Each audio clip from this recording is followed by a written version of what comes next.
We just 24 hours away from Dolphin kickoff. A little more than 24 hours, 25, 26 hours if you want to get technical.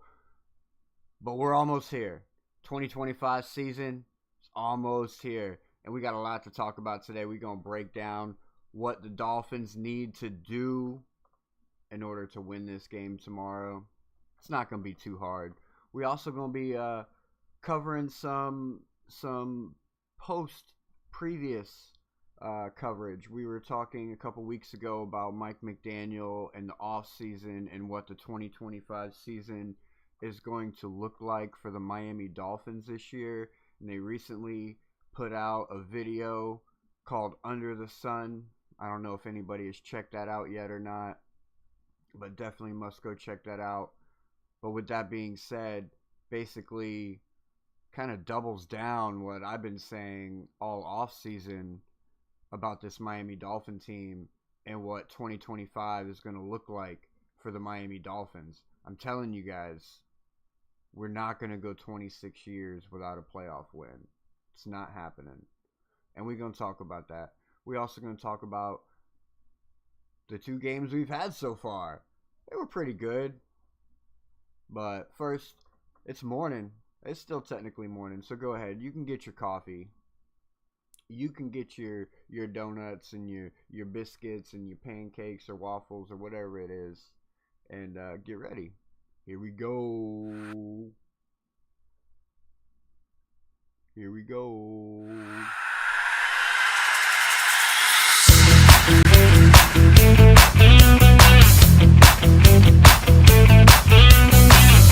Well, all right, hey, Ron, it's been great talking to you.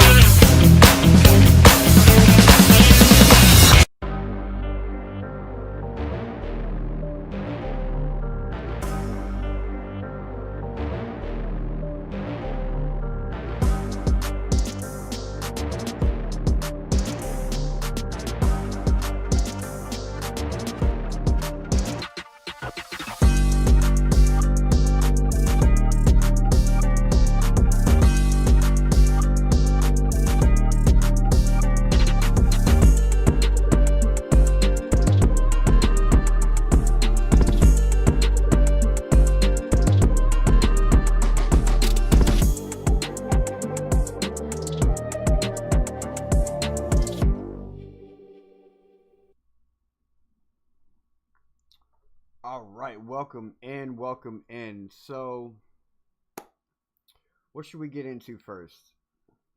I think first we should definitely talk about the Dolphins 2025 season and why it's going to be a good one for us Miami Dolphin fans. They recently came out and put out a video called Under the Sun. Basically, it looks like they got a new social media group up in there. Did a pretty good job. I don't know if anybody's checked it out yet or not, but we're gonna watch some of it here.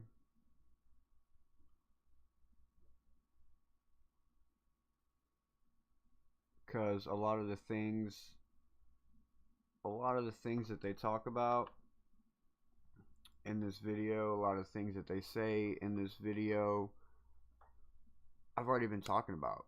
I've already been telling you guys that there's something different about this team this year.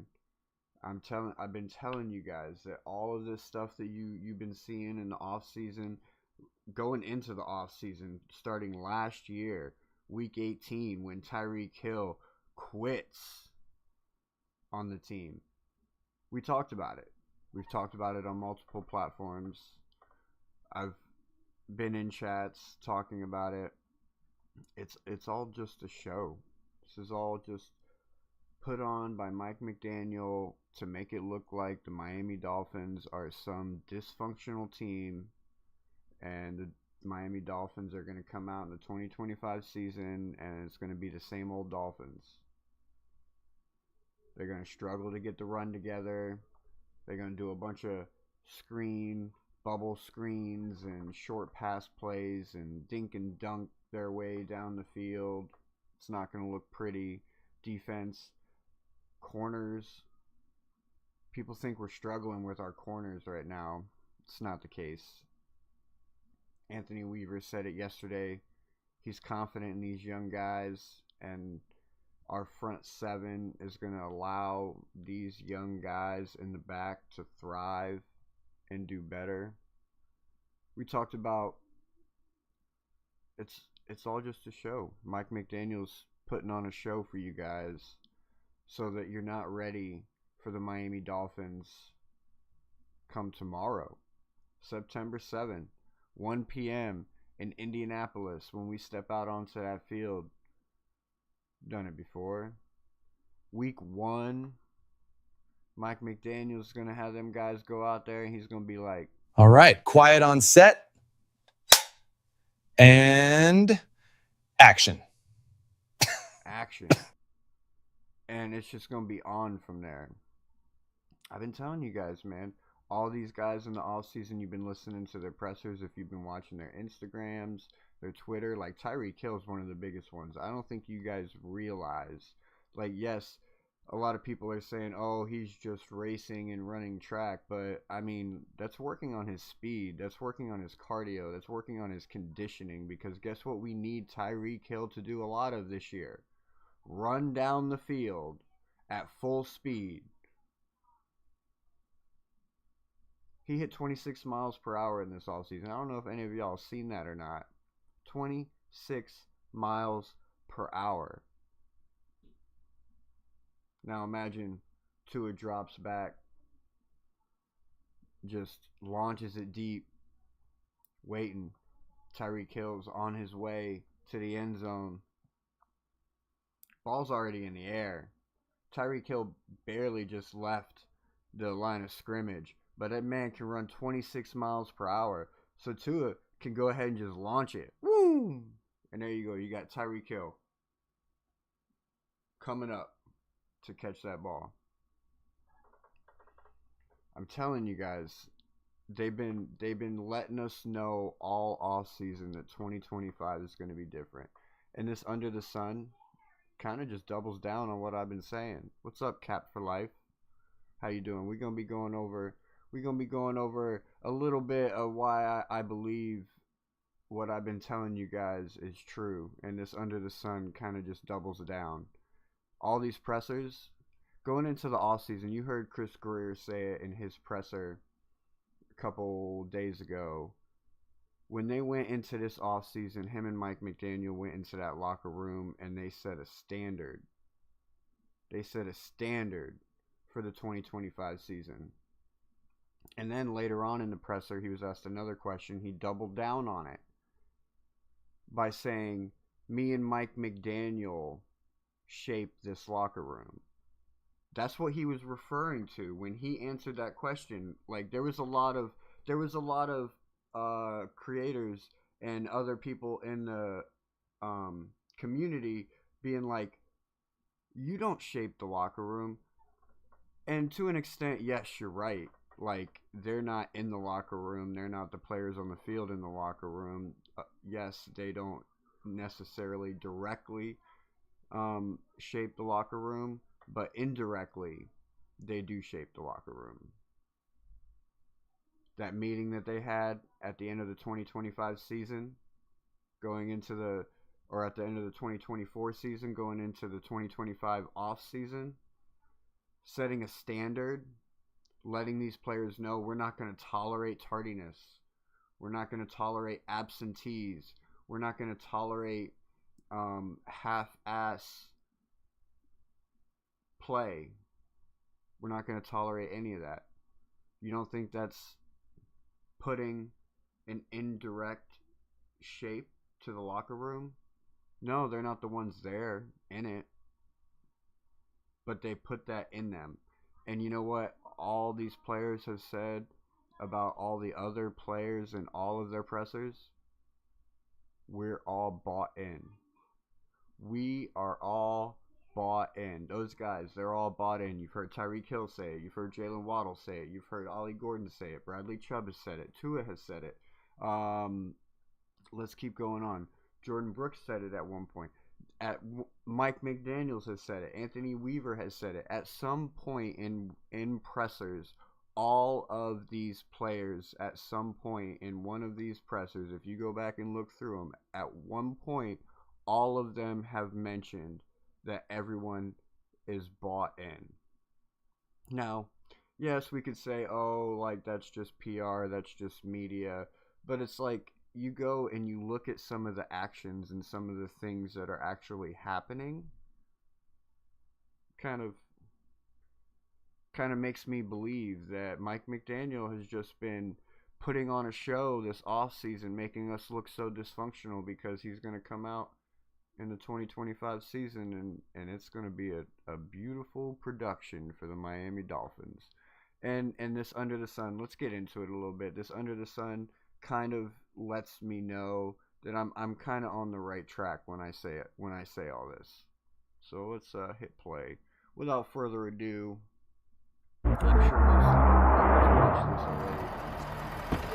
Honestly, parts of this video gave me goosebumps, got me so hyped going and getting ready for to the go 2025 to work. season. And it's what I'm saying. It is work. Mike but McDaniel's been putting together a production. Is it? It's not work if you love it. Putting together a movie. If the NFL was scripted, Mike McDaniel. I would say I'm pretty excited about the challenges that we're gonna see, and I want to see how through adversity how our team responds. This year, it definitely feels as if it's more of a player-led team. I think the leaders this year are more engaged in what's best for the team this year, how we can communicate with certain individuals. The dynamic with everything is it doesn't feel like it's one-sided. So the offense is, holding the defense accountable, and vice versa with the defense holding the offense accountable. So there you go. The leaders are bought in to this season. The defense and the offense are holding each other accountable. This is something we didn't have last year. We didn't have any kind of accountability. We didn't have any kind of real true leadership. It was kind of just like a bunch of guys were out there on a field making plays or not making plays, because there was no cohesion, there was no communication, there was no accountability. It was just like the wild, wild west in the NFL for the Miami Dolphins last year. And I think that's a little unique to years past. I'll leave between 5:45 and 6:15, in between that window.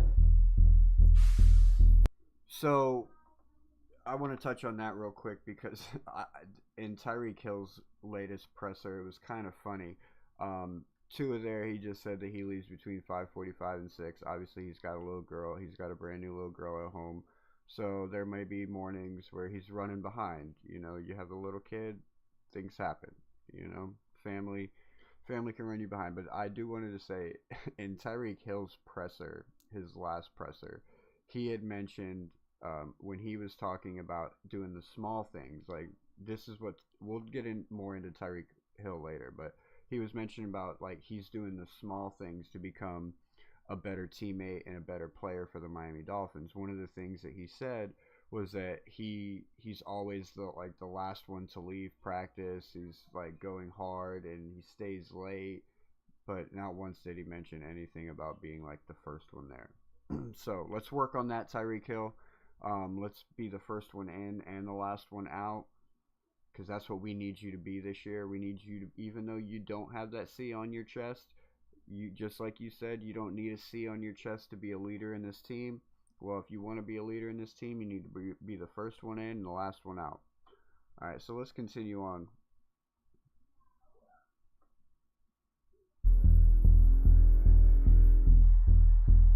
Head up to the facility, and then our first meeting would be a team meeting.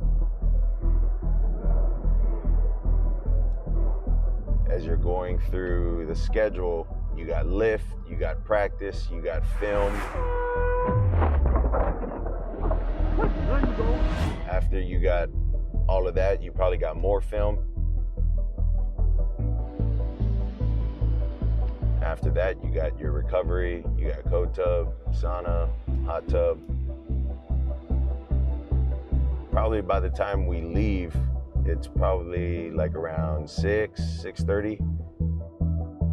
I think it all varies depending on the position and depending on, you know, the work that each individual needs. All of that is so unique to what our job asks of us and all the asks for our job.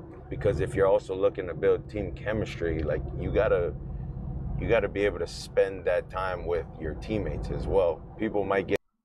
All right, so here's another one. He's about to get into it, and he's about to talk about team chemistry. This goes into communication, leadership. Like the leader of these groups have to be the ones that are like initiating these team chemistry, team building, all these exercises and activities. This goes into communication, cohesion. Team chemistry is something we haven't really had either. I mean, you can say that Tua has chemistry with Tyreek and Waddle. Obviously, they got to have some kind of chemistry in order to get the ball to that spot on time and make sure that the receiver is going to be there on time. That takes chemistry, but that's like a different type of chemistry. That's a timing chemistry. That's not like a chemistry that bonds players together to where that they're thinking and acting as one. So it's like you don't have to communicate at that point. So this is something we haven't had. This is something that they've been working, and like they've been telling you guys this in pressers and small little answers here and there. You just like most Dolphin fans, unfortunately, have been missing it. They have not been reading between the lines. And I've been telling you guys. Been telling you. Get confused as to why we hang out all together on our off days. It's because when we're in the building, it's football. Yeah, sure, you do talk about your family and all of this, but you don't really get to spend time in really knowing you know, who that individual is next to you.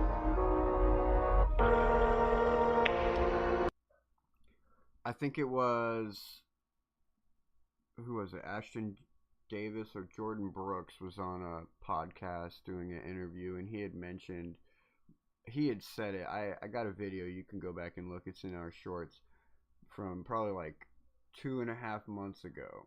He had said, actually, you know what? We're going to do it like this.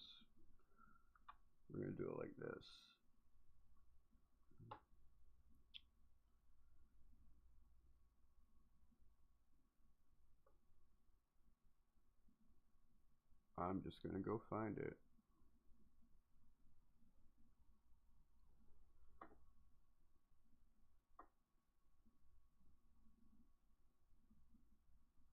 Because I don't remember how he said it, and like I'm not going to do it justice right now because it was quite a while ago. You can see all these. We keep you guys posted. We keep you guys up to date. This was like most of these shorts here are for our 100-day countdown to NFL. I learned a lot during that, to be honest. Doing our countdown to kickoff, I learned a lot. Alright, so where is this at? Is it this one? Oh, it was Jordan Colbert. Here we go. Alright, so listen to The culture shift talk down in Miami's for real. Before we get into what Jordan Colbert had to say, I had to shout out the Dive Bar podcast. Those guys always bring the best player interviews, so make sure y'all go smash that like and subscribe. There's definitely a culture shift, and I think it really starts with off the field as well. You know, just getting the connectivity with other people off the field. You know, that's going to people's houses, that's going to dinners, defensive dinners. You know, just connecting and getting to know the people in the locker room, because it's different when you're going out there and you're playing football with a whole bunch of people you don't know. But when you go out there and you're playing with your brother and you know his wife and you know his kids and you know the reasons why he's out there, you know, putting it all on the line, it sort of adds that extra fire to the extra fuel to the fire, just to go out there and know that there's something deeper than just football that these guys are fighting for. So The culture shift. So there you go. So I don't know about y'all, but that literally just gave me goosebumps. Like after hearing Tua saying it on our offensive side, now our defensive side is going saying it. Like what I've been telling you, Pete. What I've been telling you. I've been telling you that these Dolphins are coming to win this year. I've been telling you that all this stuff in the offseason that you've been seeing, all this hoopla, all that BS with Tyreek Hill, it was all just a facade, bro. That's all just a show that Mike McDaniel's been putting on, because we coming out in the 2025 season and we going to be putting in work. We going to be putting in work. We going to have that 11, that 12 win season. We going to make it into the playoffs, and the Dolphins are not going to have 26 years without a playoff win. It's done. It's our last year without it. What up, Pete? Shout out to Pete. Pete's Takes. So, the culture shift is real. Like, Mike McDaniel, Chris Greer went into the offseason letting these guys know that the standards for 2025 are going to be different. The standards for 2025 are not going to be what the standards were in 2024. We're going to go in, we're going to hold people accountable. We're going to be on time. We're going to be present. One thing that I've noticed from Tyreek Hill, you know what I haven't seen from Tyreek Hill? I haven't seen a single Twitch stream from Tyreek Hill where he's playing Fortnite or Madden or college football or basketball. I haven't seen none of that. You know what I have been seeing from Tyreek Hill all off season? I've been seeing him put in work, running track, putting in work, hitting 26 miles per hour, racing a bunch of people. That's basically what we need him to do on this football field on Sundays and Monday nights and Thursday nights this year. What do we need him to do? We need him to race people, right? He needs to be racing these motherfuckers and winning. So yeah, he's been putting in work. He's been doing the small things. And he doesn't need a C on his chest to be a leader. Just like he said in his interview, his last interview, he's going to lead by example. And just like Tua Tagovailoa said, he's going to show us. He's going to show us who he really is. They kind of doubled down on each other with their last pressers. Tua said that the haters will shut up once Tyreek Hill scores, and Tyreek Hill kind of doubled down on it. And I don't know about y'all, bro. I don't know about y'all. 21 miles per hour for Daniel Jones. I'm not worried about 21 miles per hour for Daniel Jones, bro. He's not gonna have time to get out of that pocket. He's gonna go to scramble out of that pocket. He's gonna get up to 17 miles per hour, and Chop Robinson's gonna be right there, and he's gonna hit a brick wall. He's gonna go from 18 to 0, just like that. Snap. And then Chop gonna lay that axe down. Then you're gonna see the whole defense celebrating. And you're gonna see me here live tomorrow laying that motherfucking axe down when it happens. That's right. We ain't playing around here, bro. Miami Dolphins for real this year. I'm telling you, bro. All this hoopla, like, this is too similar to the 2022 offseason. It's too similar to the 2022 offseason. We were in the 2022 offseason. There was all kinds of drama revolving around the Miami Dolphins. We had just went and picked up Tyreek Hill. We, just got Mike McDaniel. All kinds of shit. Media was putting the Dolphins down, saying they weren't going to win but, 4 games that year. And what'd we do? We came out and we fucking lit it up. But we were still a few pieces short. Our coach was still too young, too new. He had to learn how to manage the game. He had to learn how to figure out his players and get hopefully he learned how to adjust. We'll see. let's continue on with this. Continue to show you guys Ready for another day. these Dolphins are for real. 2025.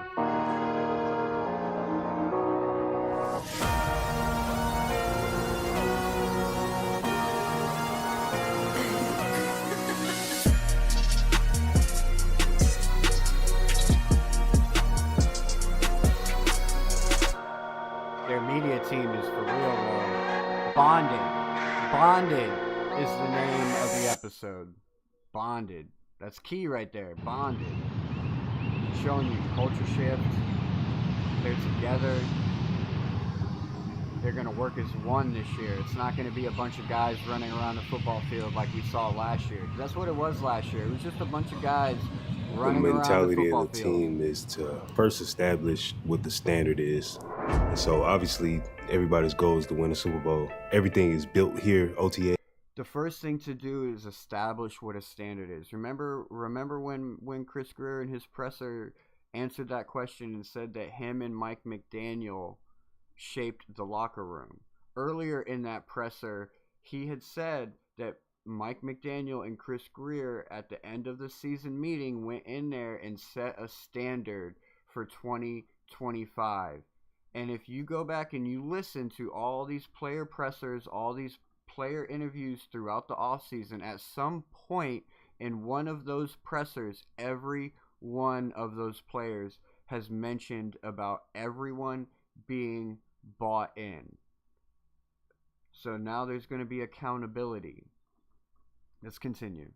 In training camp. And so right now it's just building that foundation that we got to carry through the season. And we always got to have something that we fall back on as a group. And I think that's what we're building right now.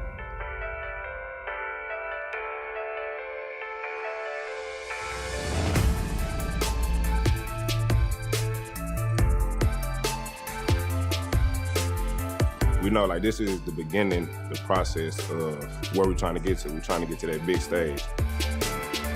And as soon as we get back together, that's the first day of the process. Literally being present every day, making sure we're on track to get where we're trying to go. And making sure everybody is on the same track. Whether it's new guys coming in, 2, 3, 4 year vets, trying to make sure that everybody on the same track and not taking no day for granted. Be that dog today. Do something different today, dog. Put some different on tape today, all right? See, you don't need to see on his chest to be a leader. Around the guys again, feeling that team, that camaraderie. But now training camp is going, the seasons, you see it on the horizon. It's just about taking each and every day. You're doing it together, and that's what I missed about it. That's what it's all about. There's excitement in the building, man. Like I know, we're disciplined and talking about all this motivation stuff, but the excitement of football being back. It's like the first day of school. It's like seeing all your best friends after, summer break. So I think there is a lot of joy and excitement to be around each other. And I think that's what's most important. What I'm looking forward to is kind of sharing that, those experiences with these guys and write some history this year. So excitement to play. Let's get it off of the screen. Excitement to play football. That when you're going out there and you're just playing with a bunch of guys that are just there next to you collecting a paycheck, like at a certain point it just becomes a repetitive motion, and it kind of kills the excitement level of what you're actually doing. But when you're out there and you're next to people and you know what they're fighting for, and they're your friends, they're your brothers, and you guys are working together, it actually brings the excitement of the game back into it. It makes you be more bought in to what they're selling. It makes you want to go out there and excel and overachieve and make sure it holds you. It makes you want to hold yourself accountable when you mess up, when you make those small mistakes, even though it may be a small mistake, but it's still like it's a matter of, man, that small mistake just cost my brother 2 extra yards. Or that small mistake, I missed that tackle and that guy broke out for an extra 7 yards, got the first down. Whatever the small mistake may lead to, it's going to make you now hold yourself accountable because you have that camaraderie. with your brothers next to you. It's different when you're wanting to play, when you're wanting to win, or when you're just out there collecting a paycheck. It's different. It's different.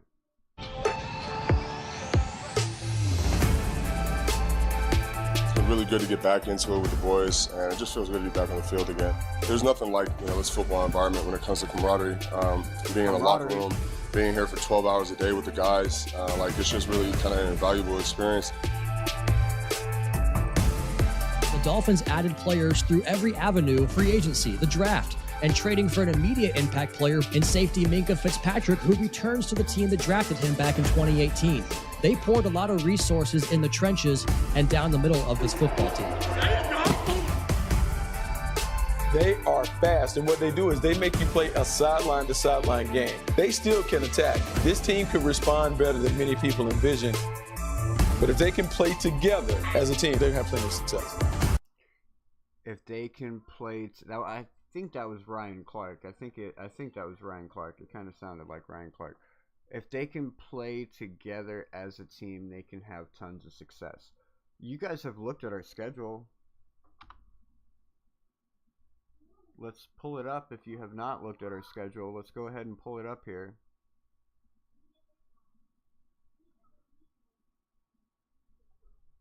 You guys have looked at our schedule. I mean, come on. We start with the Colts week 1. If you look at how this team is built, especially defense, we built our defense to stop mobile quarterbacks. That's why we didn't focus on cornerbacks. We didn't go out and waste money on a big name cornerback because we need to stop Josh Allen. That's what we literally built our defense to do. We built our defense to stop quarterbacks like Josh Allen. And that's what we're going to do. That's what we're going to be good at. Yes, are you going to see quarterbacks take advantage of an opening out in the flat, out deep, fucking post route? Yes, we are going to see that happen this year. But we're going to see a lot more quarterbacks running around, kind of like Patrick Mahomes at the beginning of the game last night, struggling to get that pass off because he's getting so much pressure in his face. You seen how Patrick Mahomes looked in the first half last night? I bet he was wishing he had Tyreek Hill on that deep bomb into the end zone where he overthrew that guy by 7 yards. Tyreek Hill would have caught that. I'm just saying. What's up, Joe? Welcome in. We've built our defense to stop these mobile quarterbacks. We don't play a lot of mobile quarterbacks this year. Yeah, you can say Daniel Jones is a mobile quarterback running at 21 miles per hour. That's in a contained, controlled environment. Let's see him get up to 21 miles per hour during an actual football game. I don't see it happening. I don't see Daniel Jones being able to be mobile enough to create space and create time so Michael Pittman Jr. can get open, because he's honestly out deep. He's their only option because he is a big body receiver. He can get up there and win that 50-50 ball. I would say against our corners, honestly, it would be more like 90-10 for Michael Pittman Jr. But I don't think Daniel Jones is going to he's going to be able to do it. I don't think he's going to have the time. And the few times that he does get the time to do it, he's still going to be pressured. He's going to be throwing off foot. He's going to be throwing on the run. It's not going to be a good-looking pass. It's going to be kind of like what you saw from the first half of Patrick Mahomes last night. Over the head, off target, maybe at the feet, just not on point, struggling. And Anthony Weaver said it in his presser yesterday. We got plenty of guys in this position to where we could be cycling them out and keeping them fresh. Willie Gay has his own packages just for Willie Gay. We built our defense to stop mobile quarterbacks. Drake May, not a mobile quarterback. I'm not worried about New England at all. I don't know if anybody's saying we're going to start 2-0. Even if we do lose to the Colts, Drake May is not a mobile quarterback. Their run game is not that great. Like, yeah, it's okay, but like there's too many new variables with this New England team right here. We built our defense for Josh Allen. So how many mobile quarterbacks we got? I am impressed by Justin Herbert last night. I already had us losing week 6 against the Chargers, but after that performance last night against Kansas City, man. And Keenan Allen, I know if any of y'all have been listening to me, I've been telling y'all Keenan Allen is that guy. He went back to the LA Chargers and lit it up. Week 7, the Browns, Michael Penix Jr. I mean, like, we don't play a lot of mobile quarterbacks. Joe Burrow's not a mobile quarterback. Aaron Rodgers is not a mobile quarterback. I mean, we can consider Justin Fields a mobile quarterback. Like, so you got Lamar Jackson, Josh Allen, Jaden Daniels. We can consider Justin Fields one. Other than that, we don't play no mobile quarterbacks. So I don't see how people think that we're just going to lose all these games. Anyways, let's continue on going through it.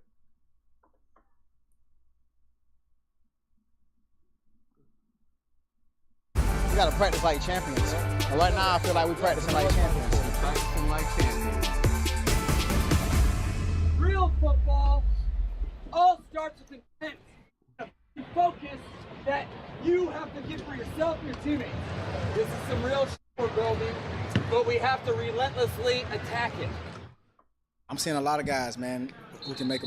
So, Mike McDaniel, in there cussing, in there yelling, in there exerting himself.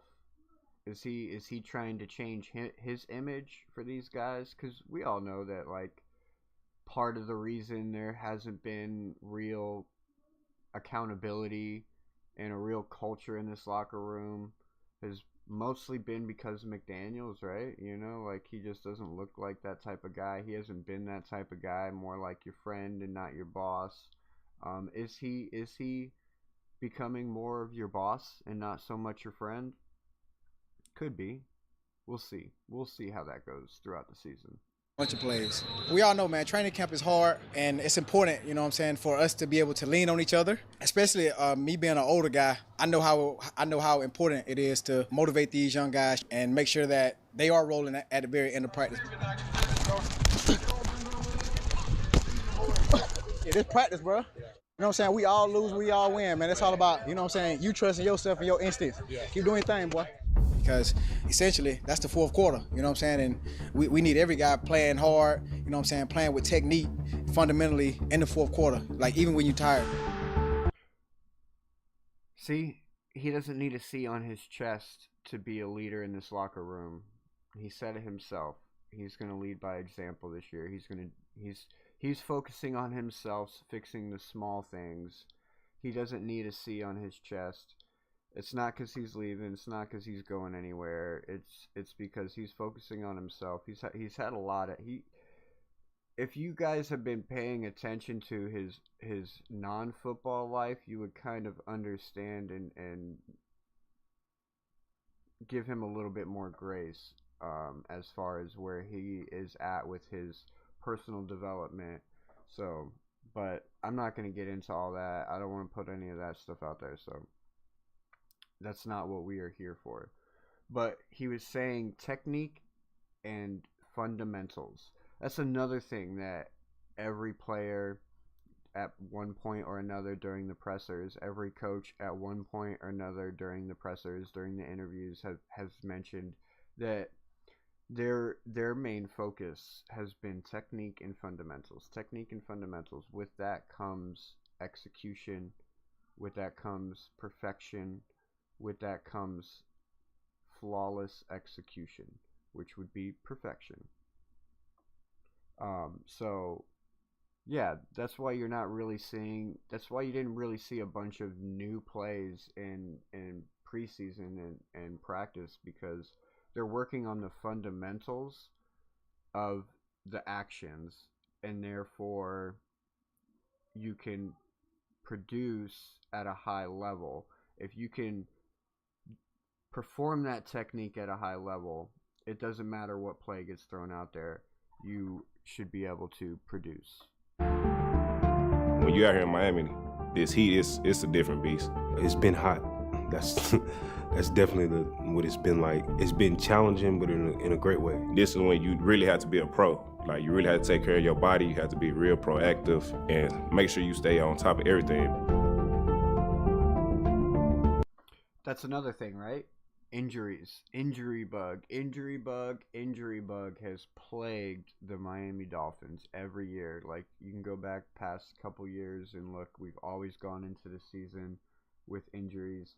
That is another thing that I have noticed from the Miami Dolphins in the offseason. They have all mentioned at some point or another how they are focusing on the health and the strength of their bodies, their conditioning, their diets, their workout routines. They've been focusing on trying to make sure that they stay upright and make sure that they stay available, because we all know availability is your best ability. And we all know, whether we want to admit it or not, we all know that if Tua stays upright and this team stays healthy, the sky is the fucking limit. You guys seen the schedule? It's not a hard one. It's really not. We got 5 or 6 tough games.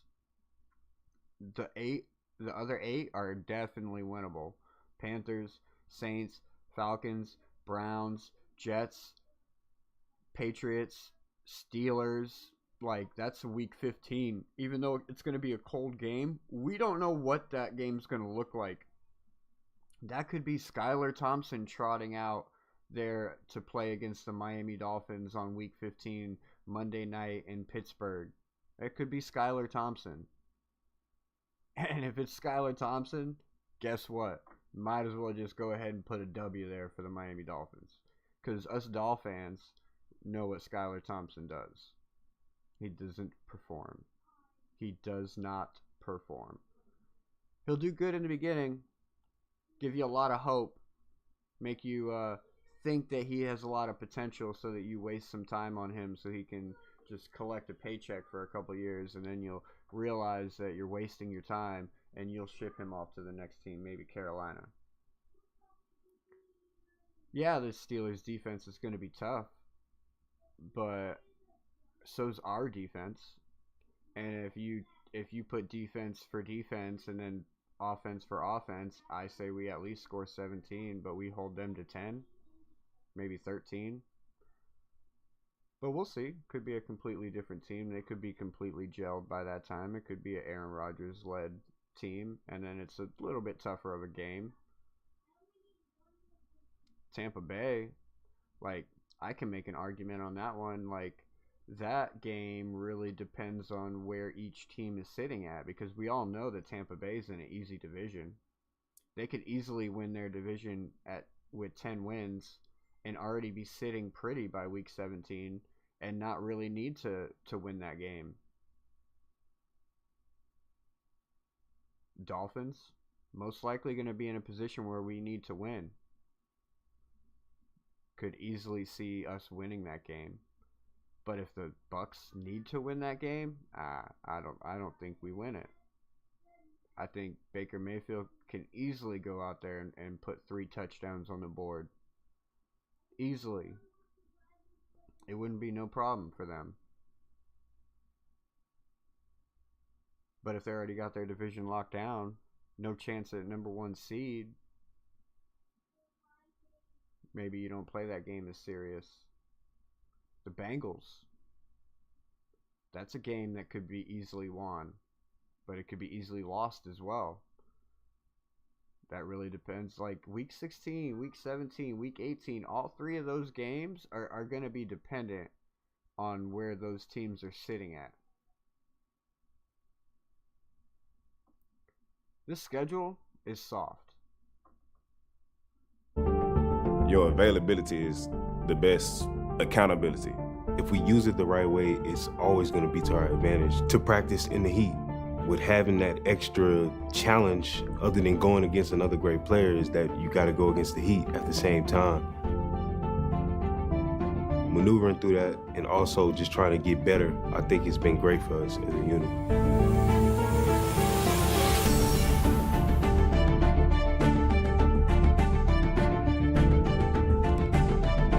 It's been intense. We are really like competing with each other on both sides of the ball, like all three phases. We all are pushing each other. It's intense and it's a sense of urgency. You have a choice.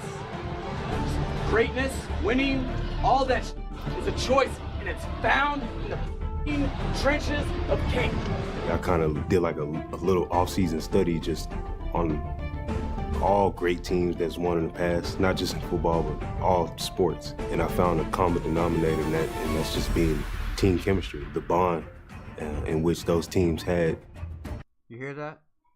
He did his own little research in the offseason to figure out what is it that these great teams, these winning teams, these championship teams all have in common. Chemistry, bondedness, that camaraderie. I'm telling you, if you've been listening to all the pressers through the offseason, yes, it's looked like chaos from the outside looking in. If you have the box and it's sitting there on the floor and you open it up and you look in, it looks like fucking chaos. Shit's just everywhere. Doesn't look organized. But if you're sitting there and looking at this organization and you're paying attention and you're watching everything and you're reading between the lines and you're listening to all these small little key words that they've been throwing at us, letting us know that yes, it looks like a mess, but deep down inside, we're one. We're cohesive.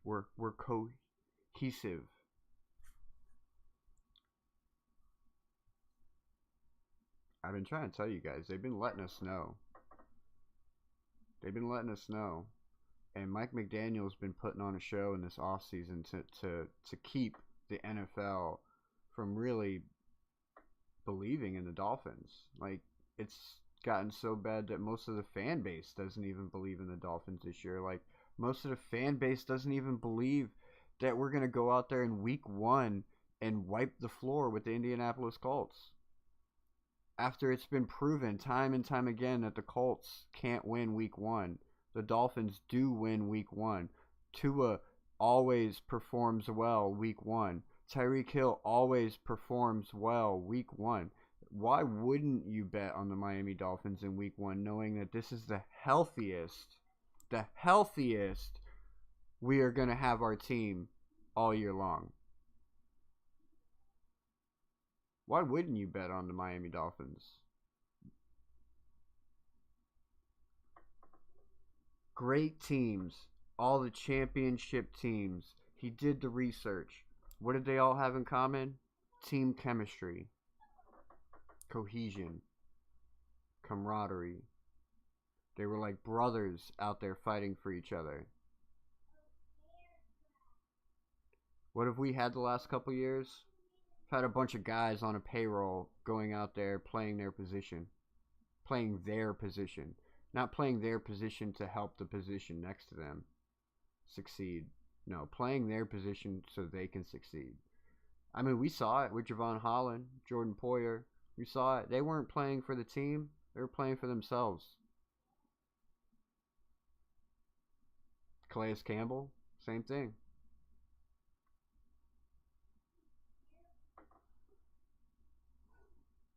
That togetherness, which I feel like helped them win. Off-season, OTAs, that was the perfect time to build that, and I think we've done that and we're continuing to do that. The guys this year, like, we're really trying to just become closer. You know, the dog, we had our up and downs throughout the season, and it always comes to, like, them late moments of the team just being locked in on the little parts of the game, like 2 minutes. You know, we're just trying to get to the point of where no matter what the circumstances is in the game, we all focus, we together, and know that we can count on each other and get the job done.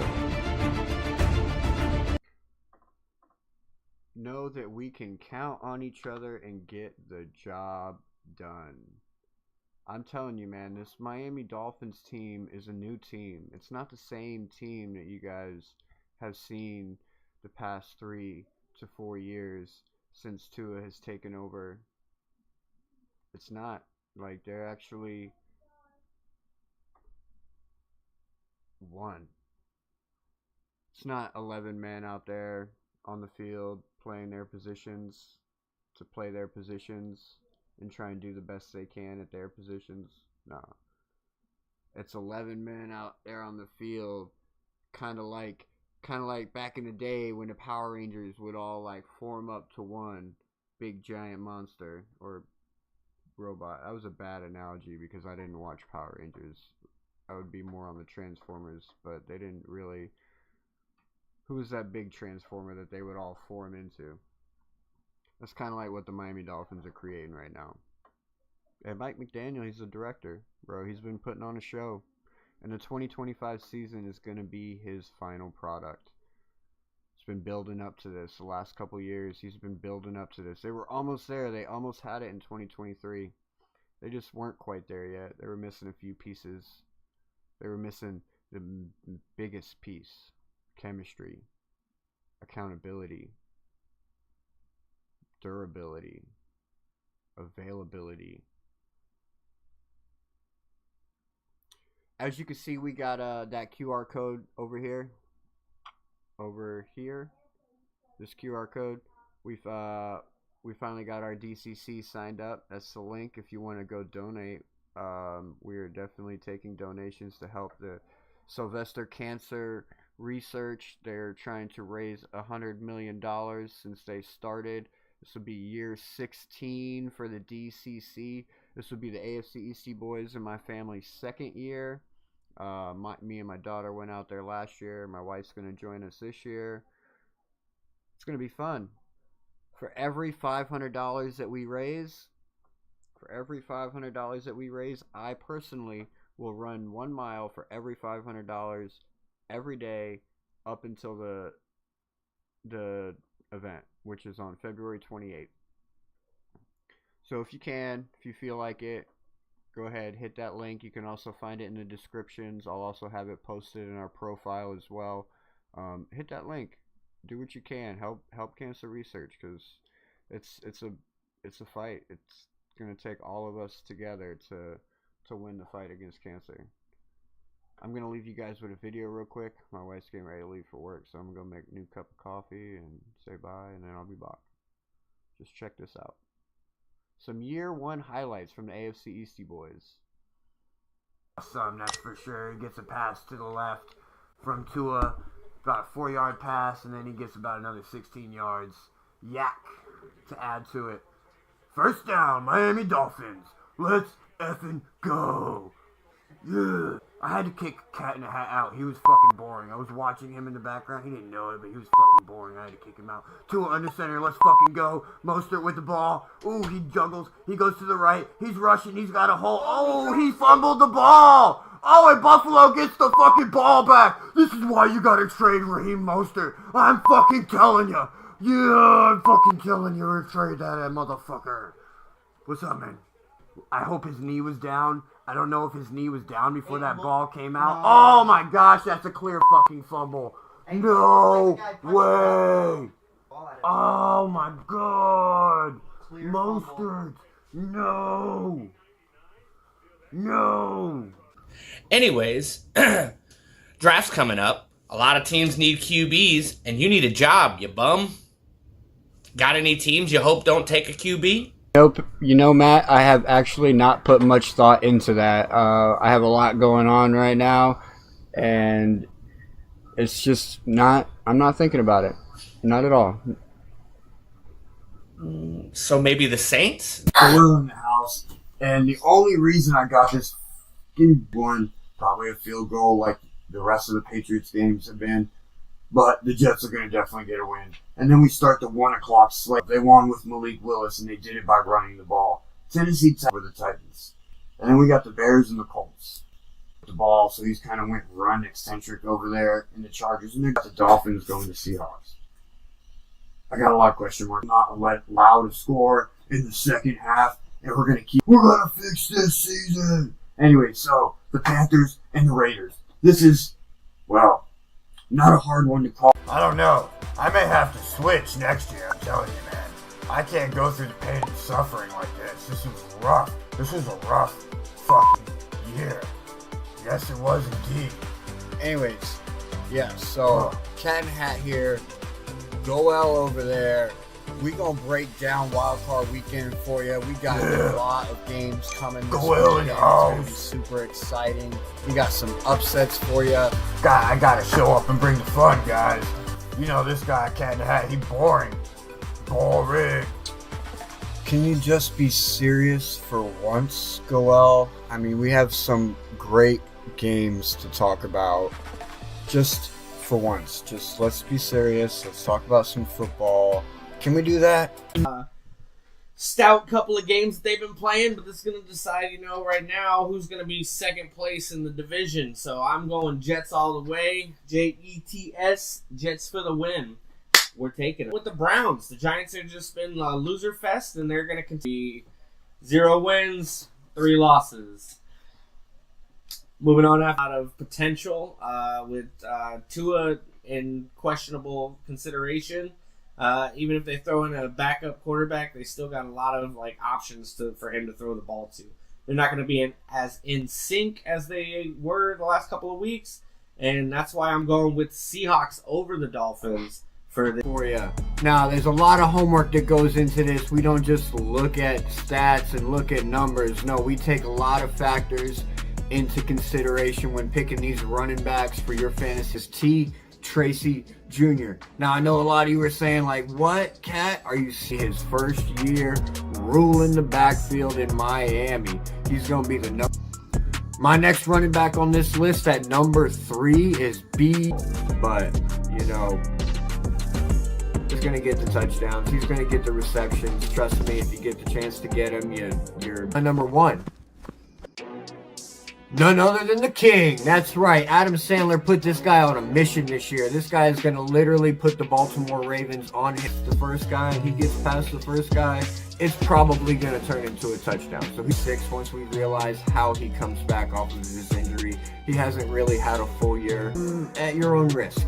It could pay off, but... Sunday at 3 p.m., we're going to have the high-flying Eagles putting their defense to the test against the Los Angeles Rams. Are pretty high scoring, led by Matthew Stafford, Cooper Kupp, Puka Nacua, and they're on a mission right now. They're trying to win another Super Bowl so Matthew Stafford can punch his ticket to the Hall of Fame, because without another Super Bowl, he might not make it there. But them Eagles this year, with Saquon Barkley, I don't know why he's not in MVP conversations with over 2,000 rushing yards on the season. Don't forget that little backwards hurdle he did back in week 8. Oh, it was amazing. So let's go. It's going to be a good one. Good battle between these two teams on the NFC side. Who's going to go to the NFC Championship? Fly, Eagles, fly! It's going to be in Orchard Park, and it is going to be chilly. Forecast says it's going to be 12 degrees with a wind chill of -2. Derrick Henry pushing close to 2,000 yards. Lamar Jackson. That makes the team have over... What's up, guys? Today we're going to give you our Week 12 picks. Yeah, you heard him. Week 12 is in the house at the Dolphins. Patriots. You know who I'm going for. I think we need to find a new home for this guy. He's in the wrong house. No. Let's go, Dolphins.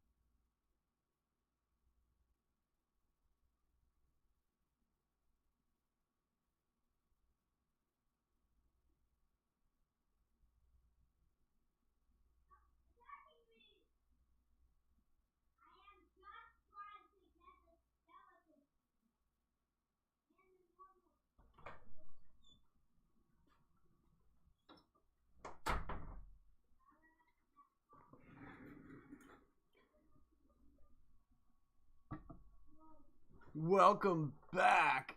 And guess what? If you don't agree with that, Don't agree with it? That's too bad. like and subscribe anyways. Like and subscribe anyways. Subscribe anyways. So let's get back into it. Where'd we leave off?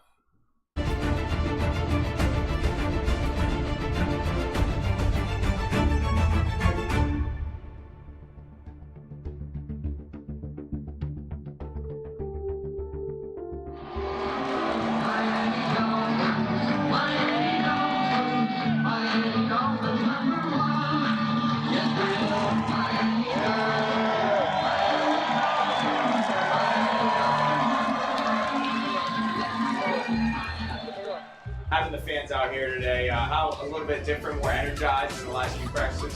Yeah, definitely. I think we went 4 or 5 days in a row. So having the fans brought a little. You hear that guy talking, Pete? You really want him as a captain? I'm sorry, he's got too much Alabama in him to be a motherfucking captain down here in South Florida, sunny South Florida. Energy going, it's always fun.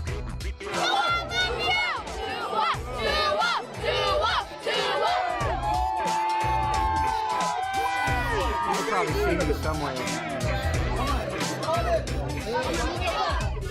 First time I've had fans out here, and it was awesome to see people come out and have energy.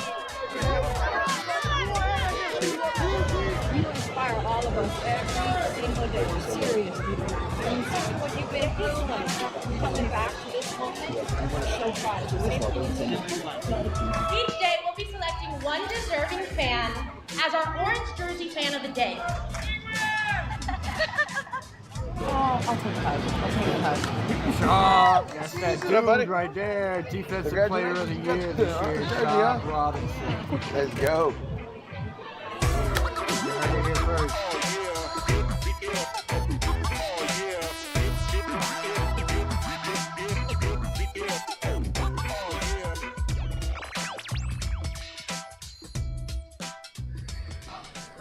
Is that your elephant?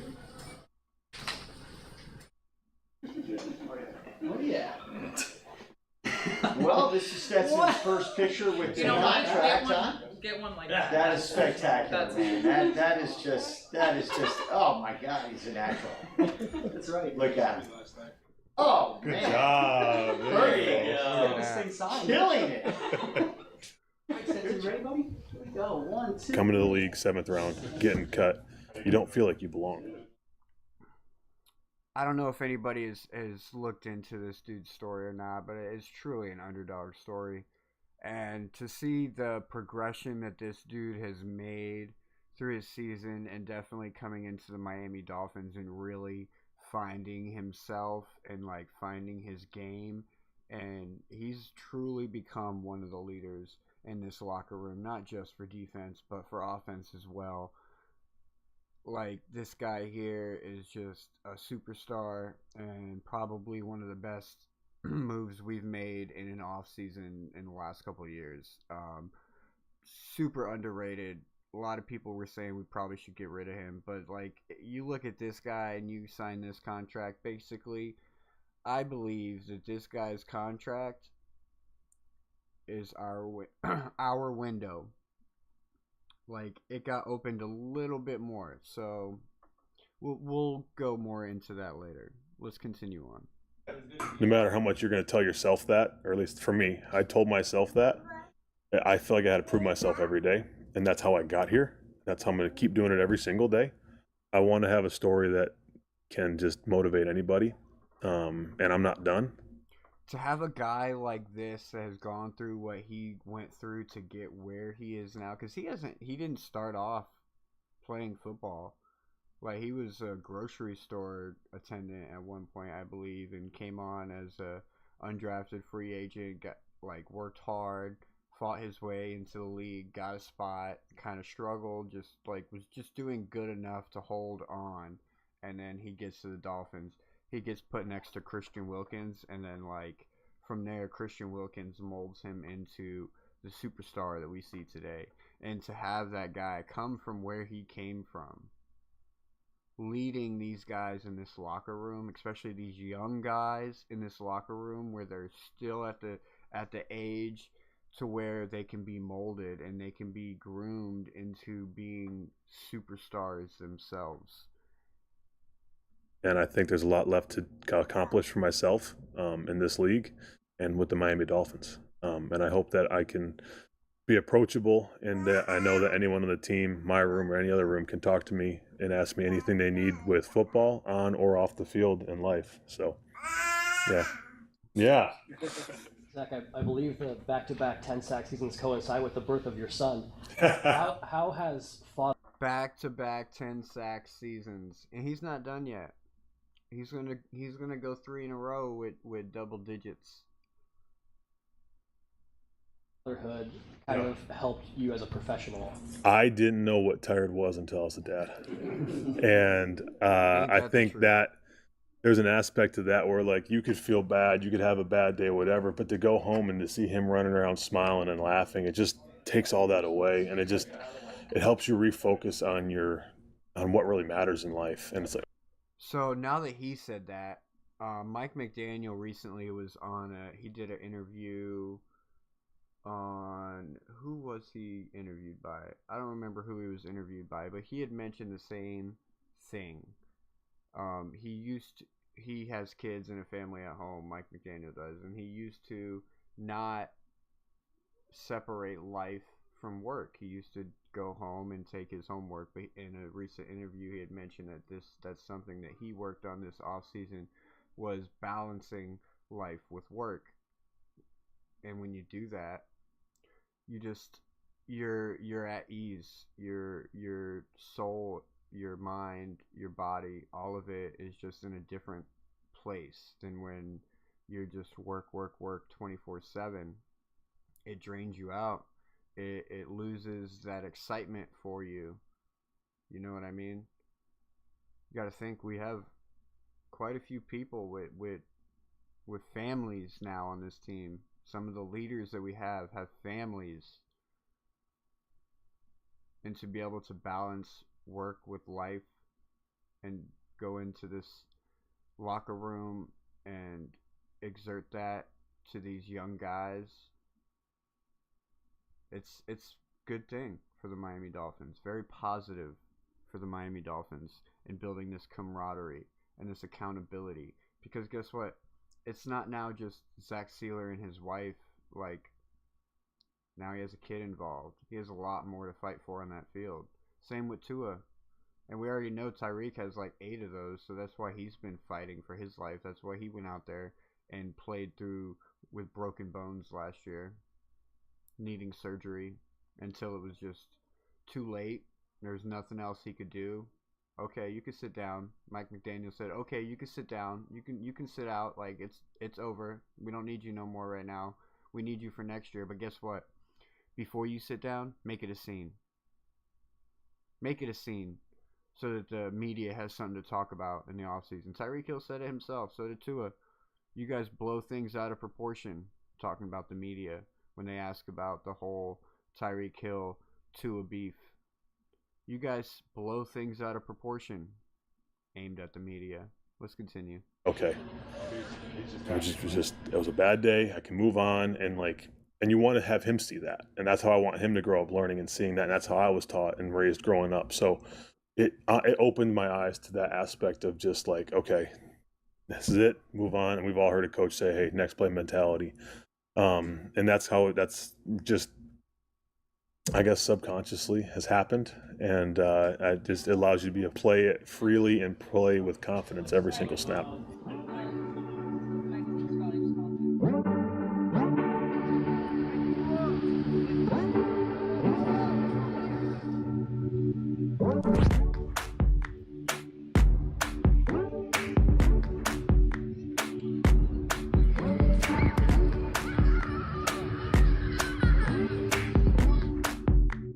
Having a day at work knowing, hey, I'm going to go out there and bust my butt at practice. And after that, I get to see my son kind of running up to me and be able to be with him. It just goes back to that. Just, hey, take those few seconds. Football's everything to me. But at the same point, it's like there's more to that. It's your family, your kids.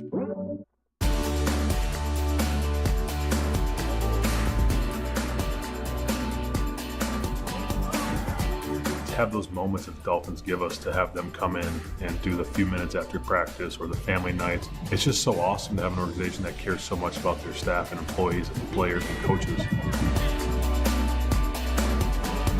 be able to give us those opportunities and make those memories.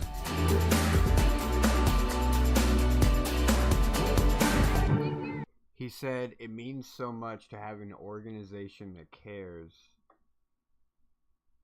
It means so much to have an organization that cares. You know, the last 2 years, Stephen Ross got the best grade as far as an organization to work for goes. We have the best health facility, best workout rooms, like best environment. Obviously, the best place to live. Why wouldn't you want to live in South Florida? No state taxes, beautiful city, beautiful beaches, plenty to do, so diverse. Like, it's probably one of the most diverse cities in America, right next to LA or New York. So much down here in South Florida. And if you feel like your organization cares about you, why wouldn't you want to fight for them as well as fighting for the brothers next to you, knowing that if we can all be cohesive, this is the year that we can go and fight for a Super Bowl. Yeah, we can be in a reset mode. We want to get younger. We want to take these core captains, these core veterans, these core leaders that are exemplifying our values when it comes to accountability, life, work, management,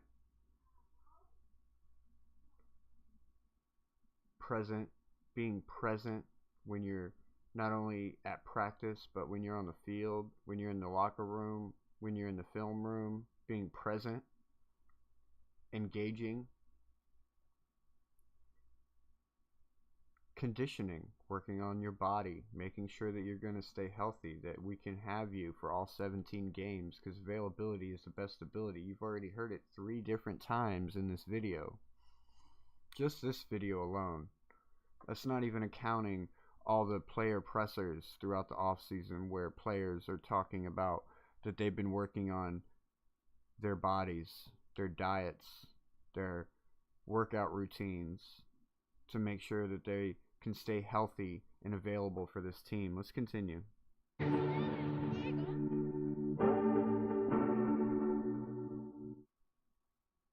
What do you hope to get out of upcoming joint practices?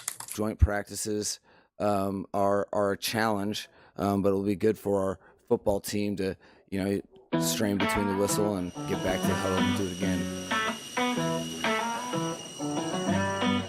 You get to take all the tools that you've been refining.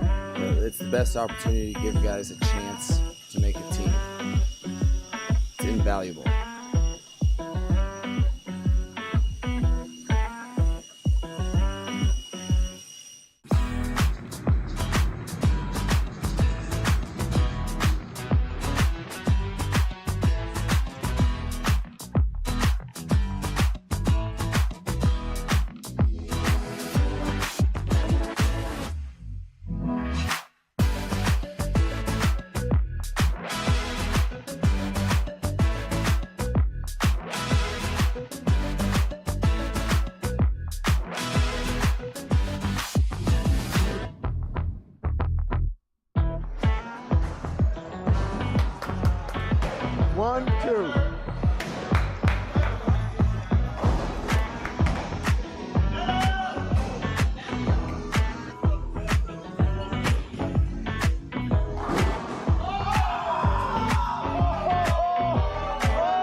Look at that, AB. Imagine at that time, he was driving that. Oh. 3, 2, 1. Oh, stop playing. I knew mine was going to lose, bro. I already knew that. That was a time.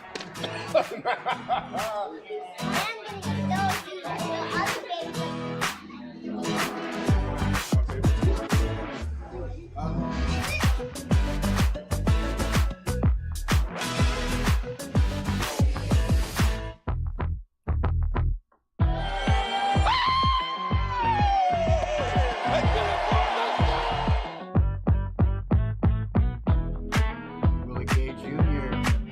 Wilson is able to find Nick Westbrook again. It's a 36-yard connection. Ewers tipped and into the end zone. Loose Jr. Touchdown Dolphins. This trip has been long. We get to go home. We'll look back on this trip as the why. How different is our team? And that's because of all of you guys buying the thing. Defense on 3. 1, 2, 3. You heard that? You heard that? Hold on. Let's rewind that for 10 seconds. What did he just say? Let's hear it. This trip has been long. We get to go home. We'll look back on this trip as the why. How different is our team? And that's because of all of you guys buying the thing. You heard that? Why? How different? Why? How different is our team? It's because of all of you guys buying the fuck in. What I've been telling you guys. What have I been telling you guys? These Miami Dolphins are bought the fuck in. You want to be a winning team in the NFL? You want to be a championship team in the NFL? Everybody has to be bought in. Can't just be a select handful of guys. No, everyone needs to be bought in. At some point during this offseason, in one presser or another, in one interview or another, I have heard every one of these guys at some point or another mention how everybody seems bought in. Everybody is bought in. Everybody is ready for accountability. These guys are ready to win. Let's keep it going. Defense on 3. 1, 2, 3. If you fired up, let me get a fire emoji in the chat right now. That's a good tackle there, boy. Appreciate you, my boy. I saw that on film last night. I ain't say that to you. That's a good tackle. One more time. Watch the feet. Yeah. Once you get in space, you gotta look at you. Look at athletic, boy. You gotta have them feet down. How did I not see that? I did see that tackle. I never been on the field with KJ, in the game, where we played on the same side. But yesterday was it summed up the friendship, all at one time. It was like it was having fun more than anything. Communicate, joking, laughing still. Yep. Get ready to fit the extra gap. 2 gap everything. Out we go. No excuses. Hands. Right ahead. Fall back. Yep. Don't get sucked in. Tempo. All day. Tempo. It's hard enough, as it is, all the stresses, all the stuff that, make the game so hard. But, once you got somebody that you could just play with, be yourself with, it takes a load off of you. And, like I said, me and Willie been knowing each other so long. I mean, you're like a brother on the field that you always wanted to have. Yeah, we've been knowing each other for 10 years. But me and brother on the field that you always wanted to have. So are you seeing a common occurrence here? Are you guys noticing it yet? This is just in this 24-minute video, and we've only gotten through almost 19 minutes of it. But that's not even counting all the pressers and player interviews through the offseason where they're saying these same things. Talking about brothers on the football field. When you're playing next to your brother on the football field, it's different than just playing next to another guy that's there to collect 2 paychecks. You got 2 guys next to each other, both collecting paychecks, just there to collect the paycheck. It's going to be different. The play is going to be different. Remember, you're not playing for that guy next to you. You're playing for yourself in your own position. So you're not going to be willing to pick up that extra block if you can. You're going to leave it. Because by picking up that extra block, does that mean that your block might slip away and then it looks bad on you? So now you're hurting your paycheck. You're not playing for a common goal. This year, all these guys, they're playing for each other. When you're playing for each other, you're as one, and you're playing for a common goal. But one thing about like Willie, me and Willie, like we both country. So like one thing about country people, like you can relate. So like me and Willie, we always had the same type of relationship. Like even when we was at the opening, because this the last time me and Willie played together was 2016 at the Nike opening in Oregon. And we were teammates. Same type of We were the same type of relationship. We out there joking, laughing around. And I remember that was like one of the most funnest times of my life. And you got MVP too. Yeah, got mine back MVP, you know, for my defense. That was fun. You know, so like I said, it's always good, you know, you gotta have Batman, gotta have Robin, you know. I'm Batman. Y'all can't see it, but me and Willie talking right now. Without even looking at each other. Hey, two got Willie. Yup. Two got. Man, you'll be in sync like a mug just because you got that relationship with a person. You know what I'm saying? Like, I know how KJ gonna play this, or I know Willie gonna be fast on this, so let me play behind. Let me play slow. You don't see it as it's work. You know, you see it as, man, we get the chance to go out here and compete together. Like, the team is real close. Yeah, it's real close. I can honestly say that. You don't see it as work. You heard that? You don't see it as work. This team is really close. Everybody's just easy to get along with, and that makes it so much easier to be on a team with guys like that. Makes it fun. It takes the I'm at work part out of it. Sometimes you just forget you even at work. Sometimes you forget you're even at work. You're just out there having fun. I guarantee you, if you go over the last, we'll say just 10 years, and you talk to each of the Super Bowl champions individually, and you just have a casual conversation with them, I guarantee you, every one of them players will say that they were just there, they were out there to have fun. It wasn't work. Because when it becomes work, then it start overthinking things. You start questioning your decisions. When you're out there having fun, it just comes naturally. You work on your fundamentals and your techniques. That's what you work on. And everything else will just come naturally. Especially when you're not out there working. You're out there having fun, playing with your friends and your brothers. It's different when you're just out there playing next to somebody who's there to collect a paycheck. It's different. The plays will hit different. The runs will hit different. Dudes will block different. Tua will pass different. Tyreek Hill, Jaylen Waddle, they will catch different. Our new wide receivers coach has been putting in a lot of work to make sure that these guys don't drop these balls. Fun, man. It's football, and once you just start, like I said, having fun, doing your job, everything else gonna take care of itself. I promise you. You always know that it takes everybody to win a football game because it's a long season. You don't know who you might need, who you gonna have to count on. So you gotta be.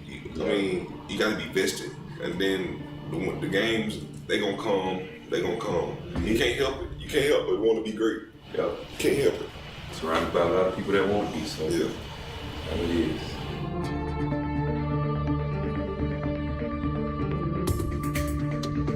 We got one guy to show the world. Fight for each other, dog. And I love going to war with dog.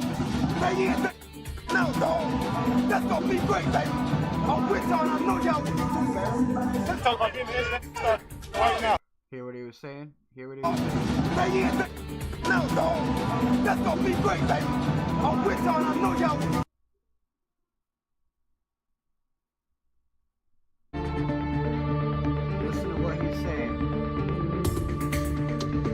We got one guy to show the world.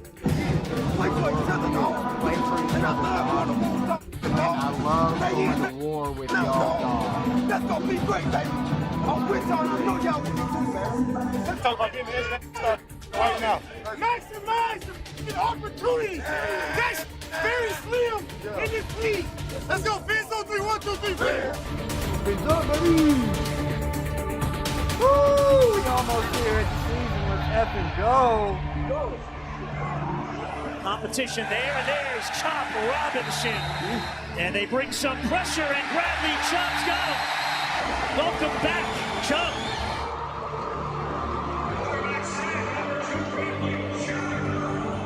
Tagovailoa gets rid of it. He's got Washington at the 20. Malik Washington, nice move to the 10, the 5, he's in. Touchdown, Dolphins. You guys should be proud of what you put on tape. I was very proud of just generally our camp, okay? 4 months. We've been at work since April 21st. You can tell we didn't take a fucking day off. We're on something greater than ourselves. We have a long journey ahead of us. Dolphins on 3, Dolphins on me. 1, 2, 3.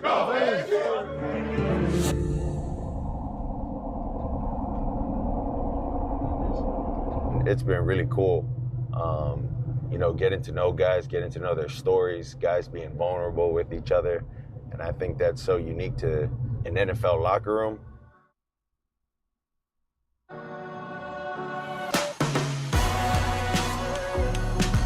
The season is something that, you know, you always gonna remember. You put your work in a training camp just so you can show what you do on Sunday. When you start winning games, a lot of memories be made. You know, so I got 2 young dudes to the left of me, and I got some older vets to the right. Getting out there and seeing how we work together, I say that's probably the biggest thing I'm looking forward to this coming up season. I'm so close to the guys this year because everyone's so bought in. That culture we're trying to build, that brotherhood we're trying to build, and taking the extra steps to. You heard it? Everyone's so bought in. The extra steps we're taking. Really get to know each other. My expectations are for us to give our all every single game. Looking forward to playing with these dudes just because I feel that the bond that we've been building, I think it's been real because it's been intentional. I'm excited to go get the. I think the bond that we have been building, this from Jordan Brooks, I think the bond that we have been building is real because it's intentional. Compete with this group, this 2025 group this year, and see what we can do. This 2025 group this year, let's see what we can do. Fins up. Let me get a fins up in the chat. Hit that like, smash that subscribe, share it with a friend.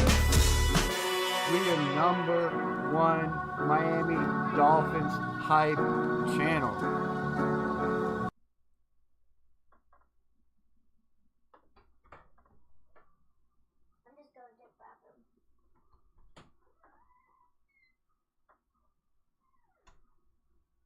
#1 Miami Dolphins hype channel. Go ahead and let me get some fire emojis in the chat. Let me get some fins up in the chat if you are ready for Miami Dolphins 2025 season to begin. I know Mike McDaniel's ready. He's been working on it all offseason. He's about to be like... All right, quiet on set.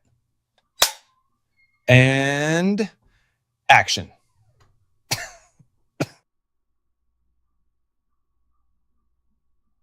Hey, yeah, that's it. Perfect.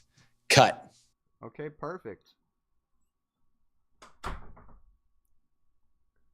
So what is it going to take for the Miami Dolphins to start the season 1-0?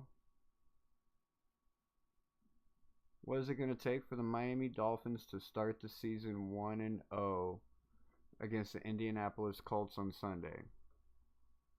Well, I mean, for one, it's definitely going to take them coming out and showing us that they're for real, that they're one cohesive unit, ready to win, ready to work together out there next to each other, working like brothers and not working like guys out there to collect a paycheck.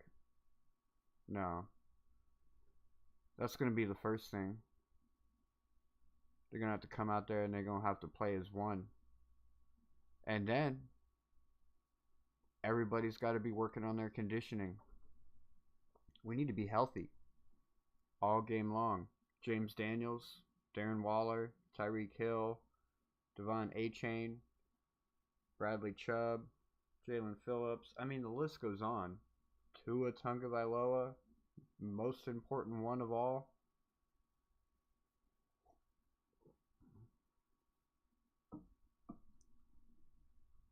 Do you think we can see a new and improved Tua Tagovailoa this year? Now that he's got a kid. Now he's got responsibilities. He's not just fighting for himself anymore. He's fighting for a purpose. And he's got guys next to him that are helping him fight for that purpose because he's helping them fight for their purpose.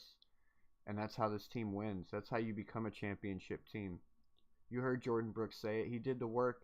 He did the research in the offseason. And what do all of these championship teams have in common? Camaraderie. Cohesion. They're all brothers on the football field playing football to have fun, not because it's their job. So what do the Dolphins need to do on Sunday? Well, I mean, first off, that front seven's going to need to come out and definitely dominate the trenches. We're definitely going to need to come out and dominate the trenches. You got to think, you got Jonathan Taylor on the other side. Their offensive line ain't bad. So Jonathan Taylor can definitely rip us a new one if we're not careful. We don't clog the holes, clog the trenches so that he can't find a hole to hit, because he's got that. He's got that vision. Jonathan Taylor does. He's got that vision. He can find a hole most guys can't typically find, and that's kind of what's hurt him through the last couple years, is because the passing game isn't really there. Yeah, you got Michael Pittman Jr., you got Alec Pierce, you got Joshua Downs, Adonai Mitchell, but the really the only one that stands out to me as an effective weapon for them in the passing game is Tyler Warren, the rookie tight end that they just picked up. That's an area that we're weak at, that we've always struggled in, is containing tight ends. If we can contain Tyler Warren, we have a good chance of winning this game. It's not about containing Jonathan Taylor. We put enough pass rush in there. If we put enough pass rush in there to where we're lighting up and we're winning in the trenches and we're getting into the backfield and we're pressuring this quarterback, the run game will suffer. Because we're going to go up 2 touchdowns before they even score. And we're going to be up 14-0 early by the second quarter. So they're going to be running out of time. So the run game is already going to be affected. They're not going to be wanting to lean on the run game. They're going to be trying to pass to catch up. And then the game's going to run away from them. They should have went back to the run game after the Dolphins scored their second touchdown, because then they would have stood a chance, been able to control the clock. Controlling the clock. That's how we win this game. We have to be able to develop our run. We have to be able to utilize Ollie Gordon in third and short situations, but not just third and short situations. Like, we can't just throw him out there for third and short. No, Mike McDaniel. No. You're going to have to use him on first downs. You're going to have to use him on some second downs. You're going to have to sprinkle him in there. And this is why you've been having Devon Achane practice with the wide receivers this offseason, right? This is why. So you can plug in Ollie Gordon as your RB1. This was originally meant for Alexander Madison, this role was, but due to the unfortunate injury Madison suffered, season ending, Ollie Gordon, next man up. You now get the role of our power back. You now get the role that Raheem Mostert had in the 2023 season. Devon Achane, yeah, he's still our RB1, but don't be surprised if you see him play just as many snaps lined up outside as wide receiver. Tyreek Hill already hinted at that, in his presser. Mike McDaniel has hinted at that in interviews. Tua Tagovailoa has hinted at that in interviews. Don't be surprised if you see Devon A-Chain lining up just as many times out as a wide receiver, and you see Ollie Gordon as our RB1 back there, and Jeff Wilson Jr. slid in somewhere. Which is another sneaky one too. Jeff Wilson Jr., easily a guy we can plug in and not miss a beat with. He's already been here. He's already run this offense. I'm not a fan of Jeff Wilson Jr. I was actually glad that we cut him, but I was also glad that he was still available for us to pick up when our running back room basically crumbled right in front of our eyes as we went through the preseason.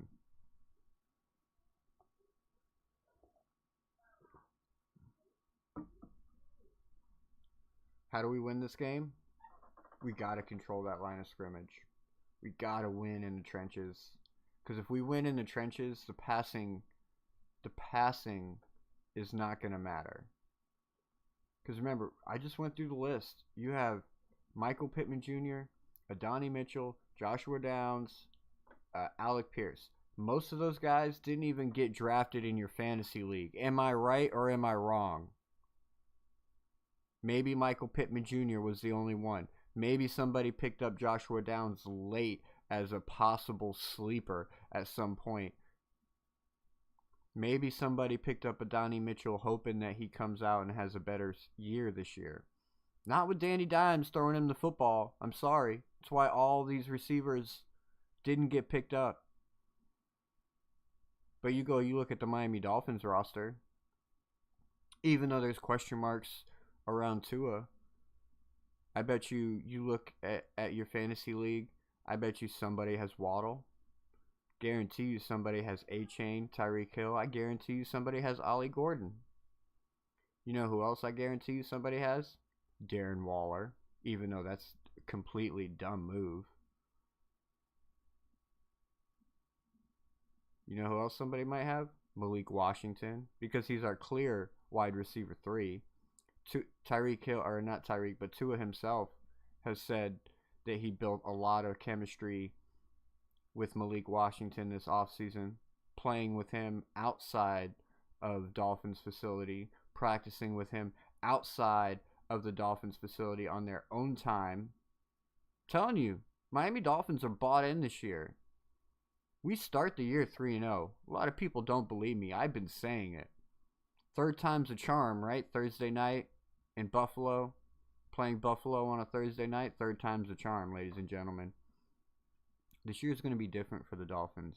This team is bought in. And that's why, there's no way we lose in week 1. We contain the run. And we contain the run by containing the pass and putting pressure on Daniel Jones. That's how we're going to contain the run. It's going to come naturally by focusing on what matters. We shut down Daniel Jones. We shut down the rest of the game. And that's how we've built our defense. We built our defense to shut down quarterbacks.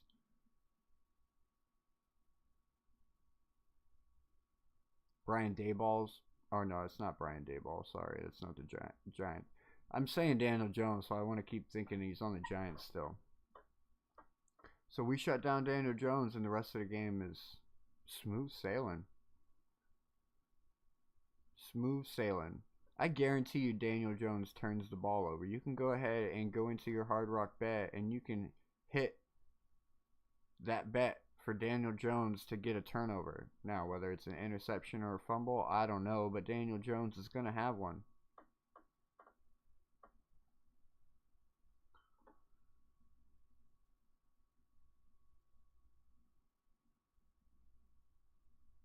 But we got to control the clock.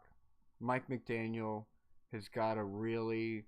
That's one of the things that he needs to work on, and hopefully he can figure it out throughout the season.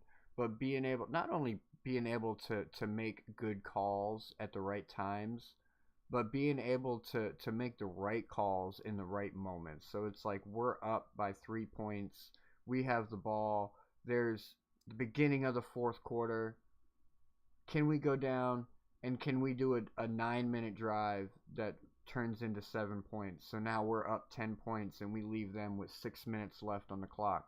Can we do that? That's something I want to see. I don't want to see, like, yeah, it's nice getting those 15-second drives to where it's one big pass to Tyreek Hill and Tyreek Hill takes it to the house, or Jaylen Waddle takes it to the house, or Devon A-Chain takes it to the house, and here we go. Now it's like we're up 10 points, but we literally just gave them the ball back, and now our defense, even though our defense is designed to be interchangeable, like we have the pieces there so we can keep our defense as fresh as possible, and that was their goal. Go look at our linebacker room. So deep. So deep. We're going to be able to pressure quarterbacks from start to finish without any hiccups. Willie Gay has his own packages made for him.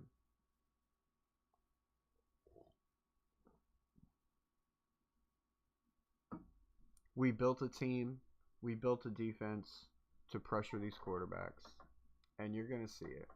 And that's why we didn't focus on the cornerbacks. These are young guys. Let them develop. We're going to see what they got.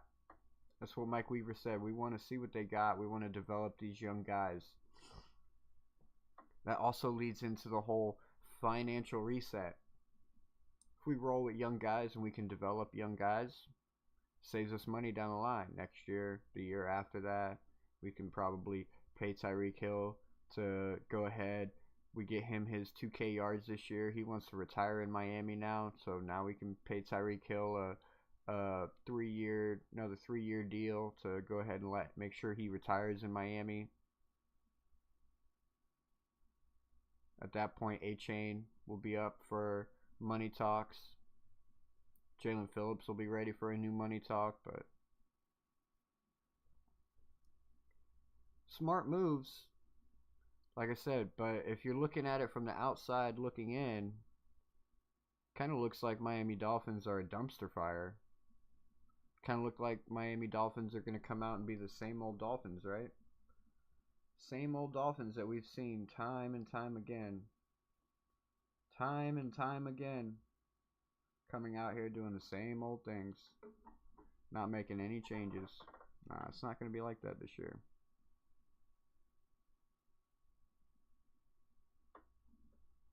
It's not going to be like that this year.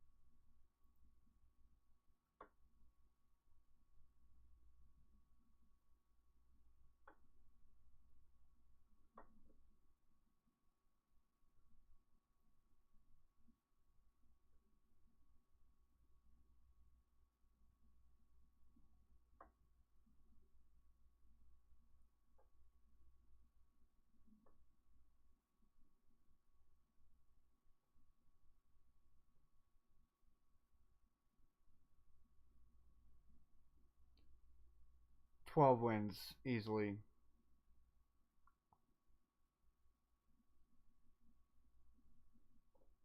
$12 wins easily.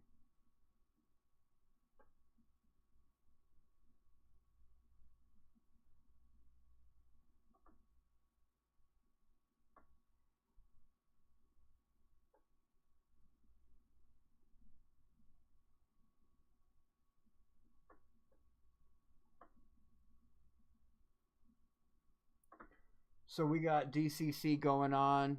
16th year for the DCC. They're taking donations. This is the QR code up in the top corner here. Whoop, that one right there. Go ahead, hit that QR link, make a donation. We're raising money for cancer research. It takes all of us to fight cancer. It takes everything we got. DCC 16th year, my second year, AFC Eastie Boys second year performing, or not performing, but going out and participating. For every $500 that we raise, our goal is $2,500. $2,500. For every $500 that we raise, I will run 1 mile per $500 raised every day up until February 28th, which is the day of the 5K. I will be down there with my daughter and my wife. This is my wife's first year. Me and my daughter went down there last year, had lots of fun, met lots of cool people, everybody fighting for a cause to raise money for cancer research. All donations are 100% tax deductible, and it goes for a good cause. I'm sure everybody who's listening to this knows somebody or knows people that are affected by cancer in some way, shape, or form. So don't hesitate. Hit that link. Go make a donation, even if it's just $5. Something helps. Anything helps. Because it seems like that's the only thing that us humans can't beat yet, right? Cancer. Sucks, but it is what it is. But maybe with your help, maybe it's your donation that puts us over the top and helps us beat cancer. You never know. You never know. Every donation counts. Charlie's Choice Collectibles also still has a sale going on. Make sure you go check out Charlie's Choice Collectibles on Macari. He's doing an accept all offers promotion. You can go find you some cool NFL gear or non-NFL gear. He's got something for everyone. Christmas time is right around the corner. It's never too late to start Christmas shopping. So go head over to Macari, type in Charlie's Choice Collectibles, and make sure you go check out and see what he's got. He might have something cool for you. Now, I guarantee you he's got something cool for you. He's also got flags, which any and every NFL fan needs a set of these for their living room or just to carry around with you in general. You'd be out in public, these things come in handy. You see somebody out in public doing something they shouldn't be doing, you take out your yellow flag and you throw it at them. And it's soft enough, it's not going to hurt.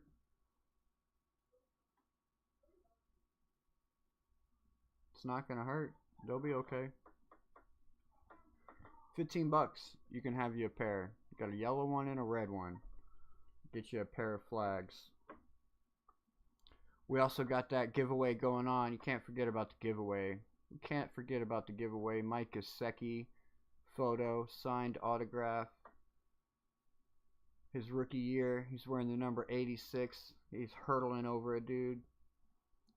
How do you win that? You gotta, well, first of all, hopefully you're subscribed. And then after you're subscribed, make sure you're liking videos, commenting on videos, come back to live streams and leave a comment afterwards. And then share. Tag the AFC Eastie Boys in all your social medias. Whoever shows this channel the most love, that's who we sending it out to. That's where you can, that's how you can get yourself a signed, autographed Mike Gesicki photo from his rookie year.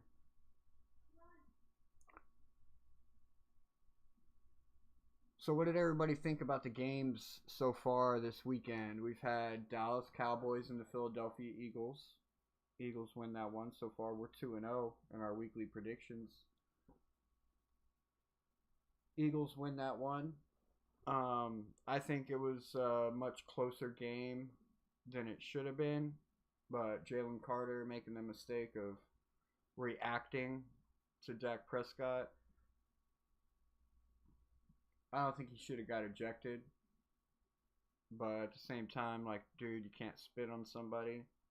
Should have spit at the ground, kind of like Dak did. But he was trying to make a statement. Dak started that. People don't realize it, but Dak started that. Same with last night with Travis Kelce and Tart. Travis Kelce got up and pushed the dude. And the dude just kind of reacted with an open hand to his face, pushing him away. But of course, they don't never focus on the instigator. They only focus on the reaction. But the ultimate disrespect is spitting on somebody or spitting at somebody. Like, I don't care that Dak Prescott didn't spit on him. He still spit at him. I don't care if he says that he was spitting at the ground. If you go back and you look at the video, you can see that Dak Prescott is looking directly at him. He's jarring his mouth at him, like talking shit, and then looks and kind of spits down at the ground and nods his head. You're telling me that wasn't an intentional spit in his direction? No, it was. Which is no different from what Jalen Carter did. The only difference is Jalen Carter actually spit on him instead of spitting at the ground in front of him. Because Jalen Carter's actually got some fucking cojones. Anyways. It was a good game going up into the point where the rain delay hit, and then it kind of got boring from there.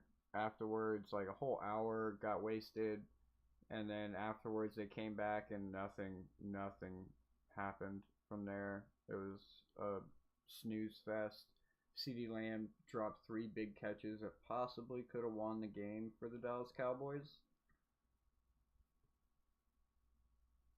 but he dropped them in big clutch moments. And then we had the shit fest that was last night. I don't want to talk about AJ Brown not getting any completions. I accidentally auto-drafted AJ Brown in my fantasy league, and I wanted to play Keenan Allen, but I didn't want to, I should have stuck to my gut. This is why you should always stick to your gut. I wanted to play Keenan Allen, but I didn't want to hear the backlash of everybody yelling at me over playing Keenan Allen over AJ Brown. But I tried telling people, Keenan Allen was a good receiver. He went to the Bears last year, and that's why he didn't perform.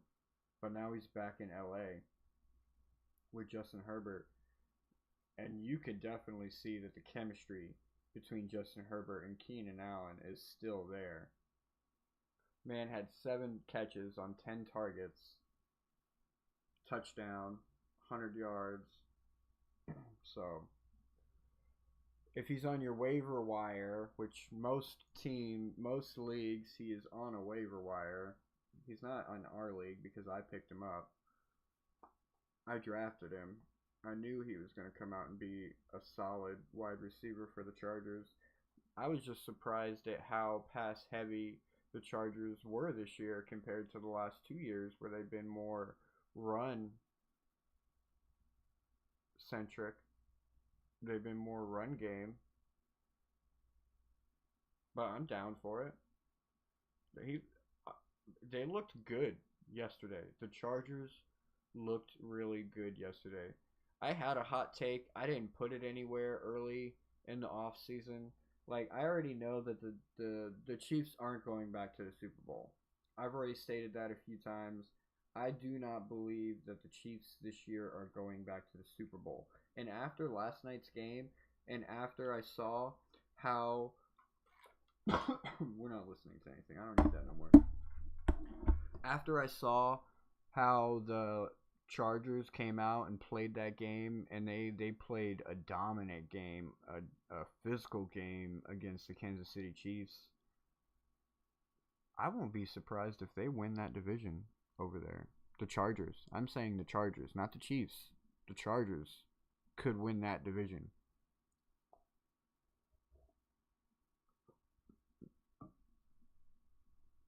That's how solid they looked last night. And with Justin Herbert passing the ball the way he was, having Keenan Allen back over there is his security blanket. Obviously, we all saw it. Definitely Keenan Allen. Justin Herbert is glad he's got his security blanket back. Because we can go back and look back at the seasons when Keenan Allen was there. Stellar performances. 1,200-yard seasons. 100 catches. 12, 10, 15 touchdowns. I don't have the stats pulled up. I'm just pulling numbers out of my butt right now. But we all know that Keenan Allen was a very vital piece to that passing offense.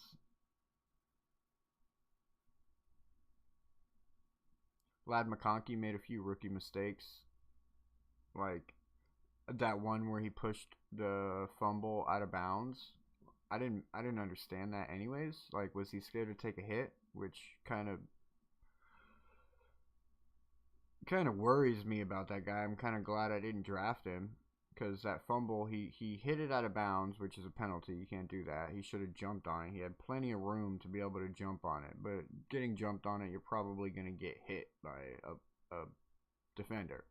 So he decided to push it out of bounds instead of just jumping on it and taking the ball back where it was. So I didn't necessarily agree with that move that he did. It was definitely a costly penalty. But in the end, it didn't cost them anything because they still won. So there's that. There is that.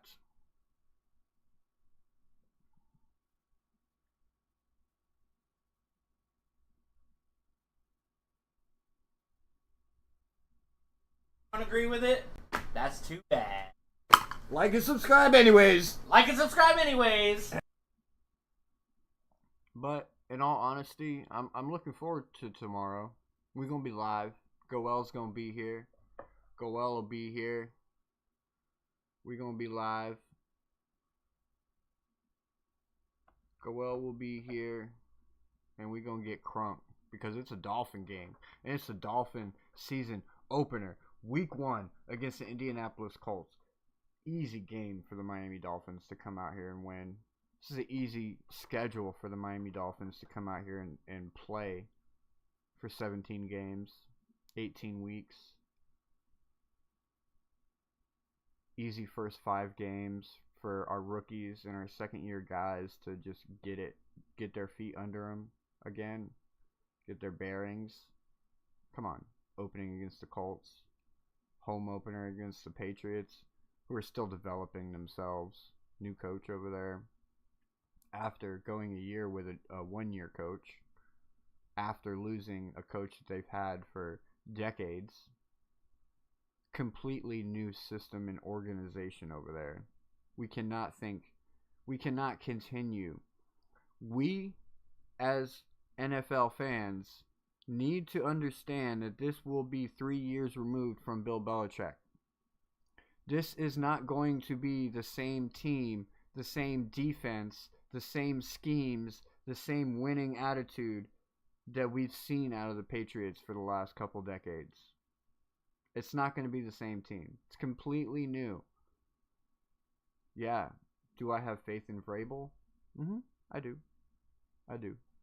But I also know that this Patriots team has been mainly defense focused and Vrabel's an offensive guy. So, do I think that means that they're going to take a step back and they're not going to be a playoff team this year?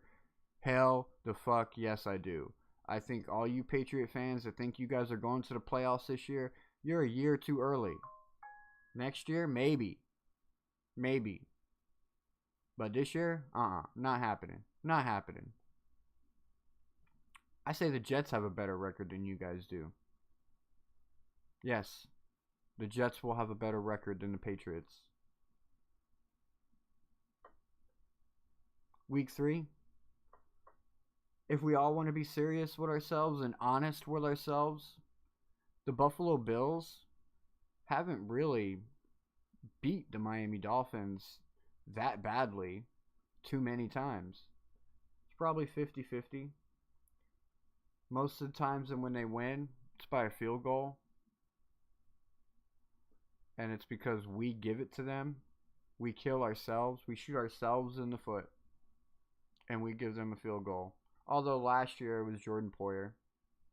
It was definitely Jordan Poyer. He was working for the Buffalo Bills. That's why they got that PI call. And it put them right in field goal range with no time on the clock. Come on. Tell me he didn't do that shit on purpose. Now that he's in Buffalo again, just lets me know that he did that shit on purpose. And that's what that is.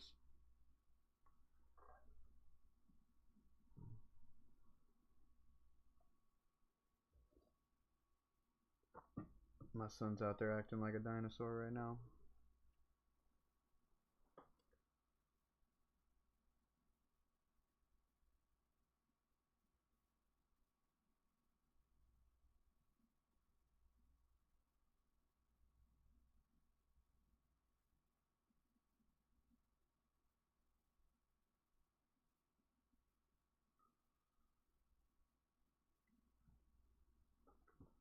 So we got to come out here tomorrow, 1 o'clock, as one unit and win this game. We need to make sure we don't have any mistakes. We need to make sure that we don't make any mistakes. We need to make sure we don't shoot ourselves in the foot. And by saying that, I mean like just dumb penalties that cost us points. False starts, push us back. Dumb pass interference calls. Although sometimes pass interference is hard to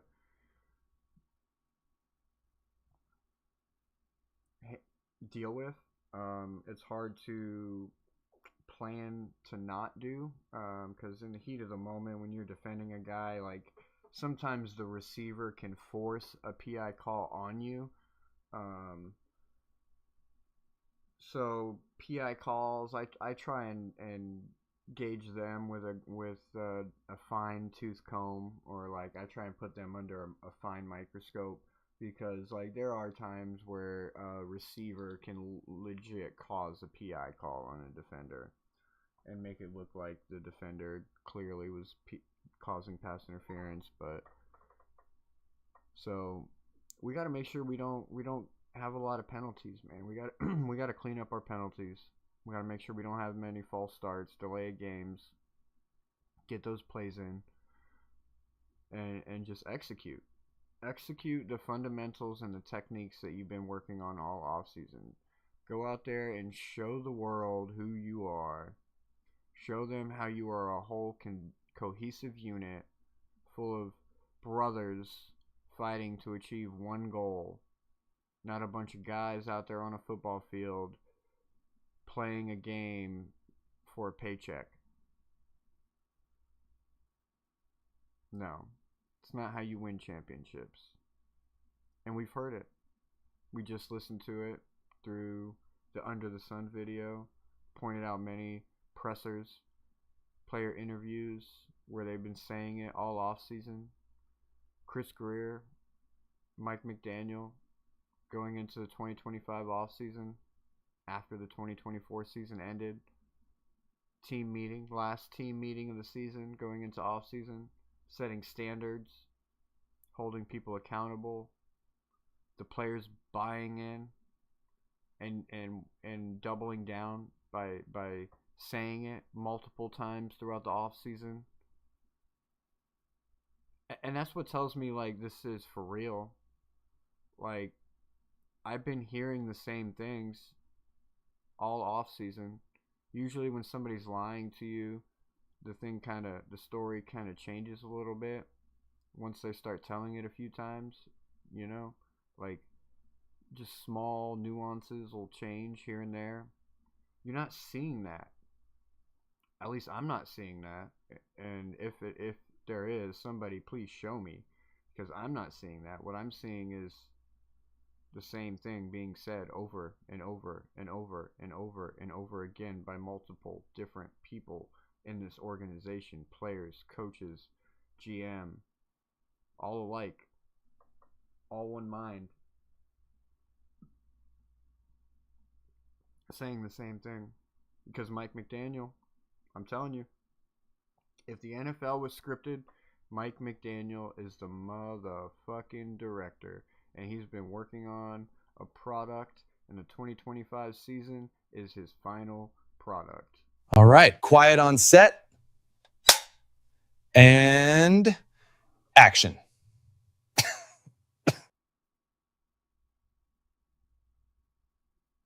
Yeah, that's it. Perfect. Cut.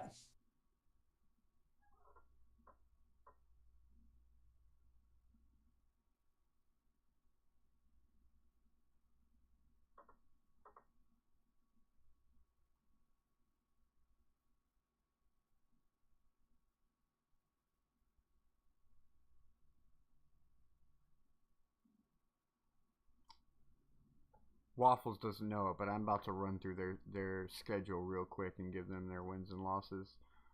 They start the season 3-1, loss, win, 3-2, loss, 4-2, win 5-2, loss 5-3. Wait, no, loss, win. So 1-3, 2-3, 2-4, 3-4, 3-5, 4-5. Thursday Night Football, Week 11. 5-5, 5-6, 5-7, 5-8, 5-9, 6-9, 6-10, 6-11. Sorry, Waffles. 6-11. Although that is better than what you did last year. So, and it's better than what the Patriots are going to do, probably.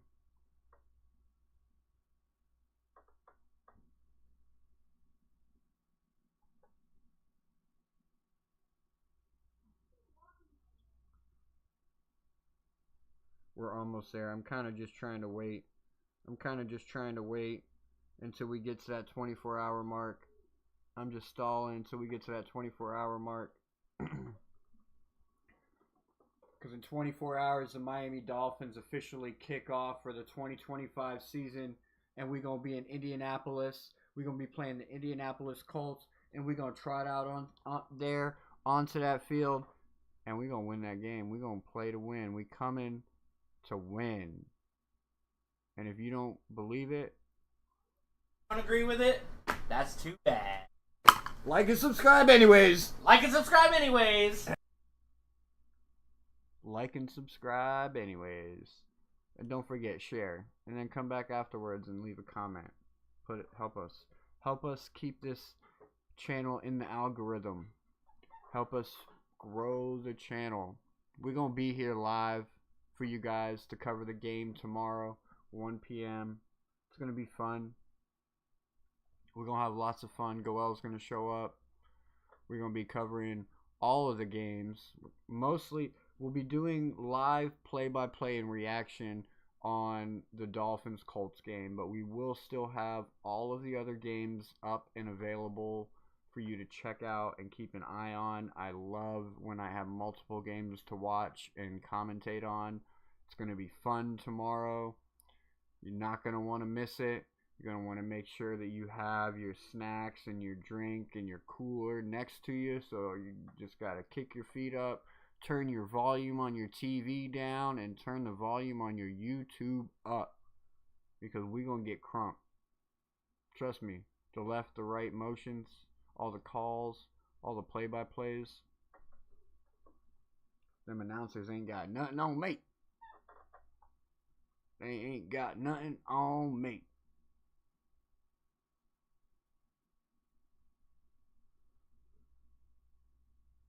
But that's all we got for today, ladies and gentlemen. That's all we got for today. I hope you're as fired up for 2025 season as I am. I tried to give you a reason why you should be fired up. I laid it all out for you. Showed you all the reasons why you should be fired up for the 2025 season. Showed you why the 2025 season is different from last year. It's different from the year before.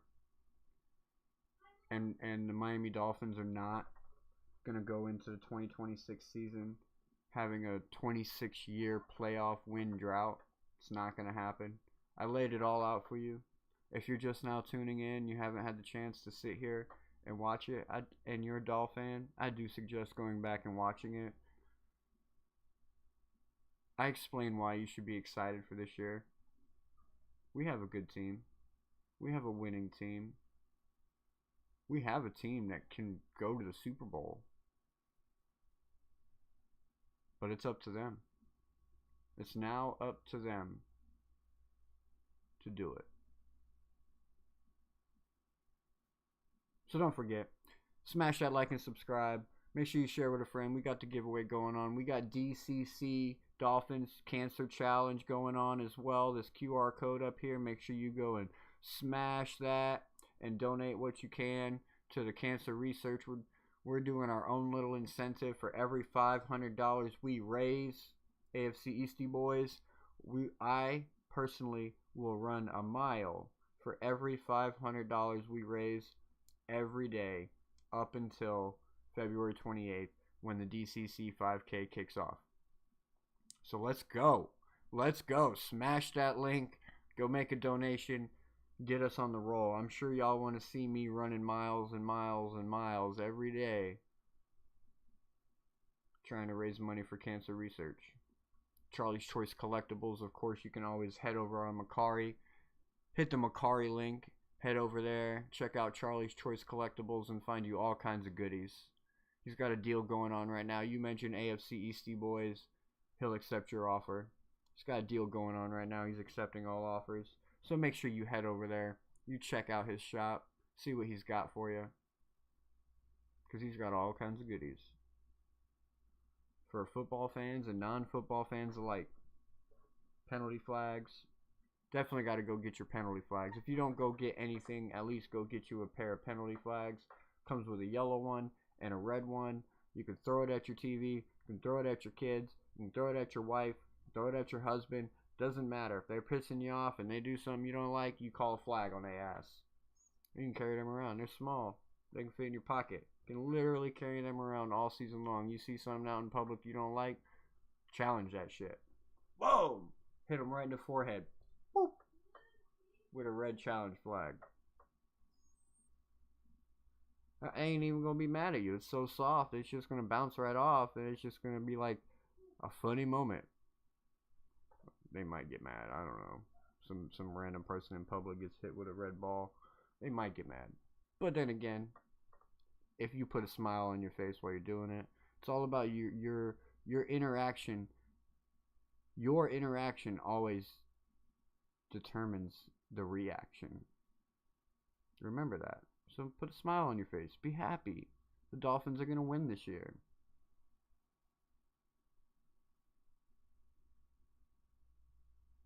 That's right. So we'll be back in 24 hours. A little under 24 hours, because we're going to be here before the game actually kicks off to get you guys ready, run through some fantasy numbers, get a couple last minute drafts done, like lineups for DraftKings, get you ready for your weekly lineups. We'll be in here probably a half hour before the game actually kicks off, and we'll run you all the way through the game, and it's going to be an exciting one tomorrow. You're not going to want to miss it. Trust me. You're not going to want to miss it. You're going to want to stay tuned in. But until then, peace out. AFC Eastie Boys will catch you tomorrow.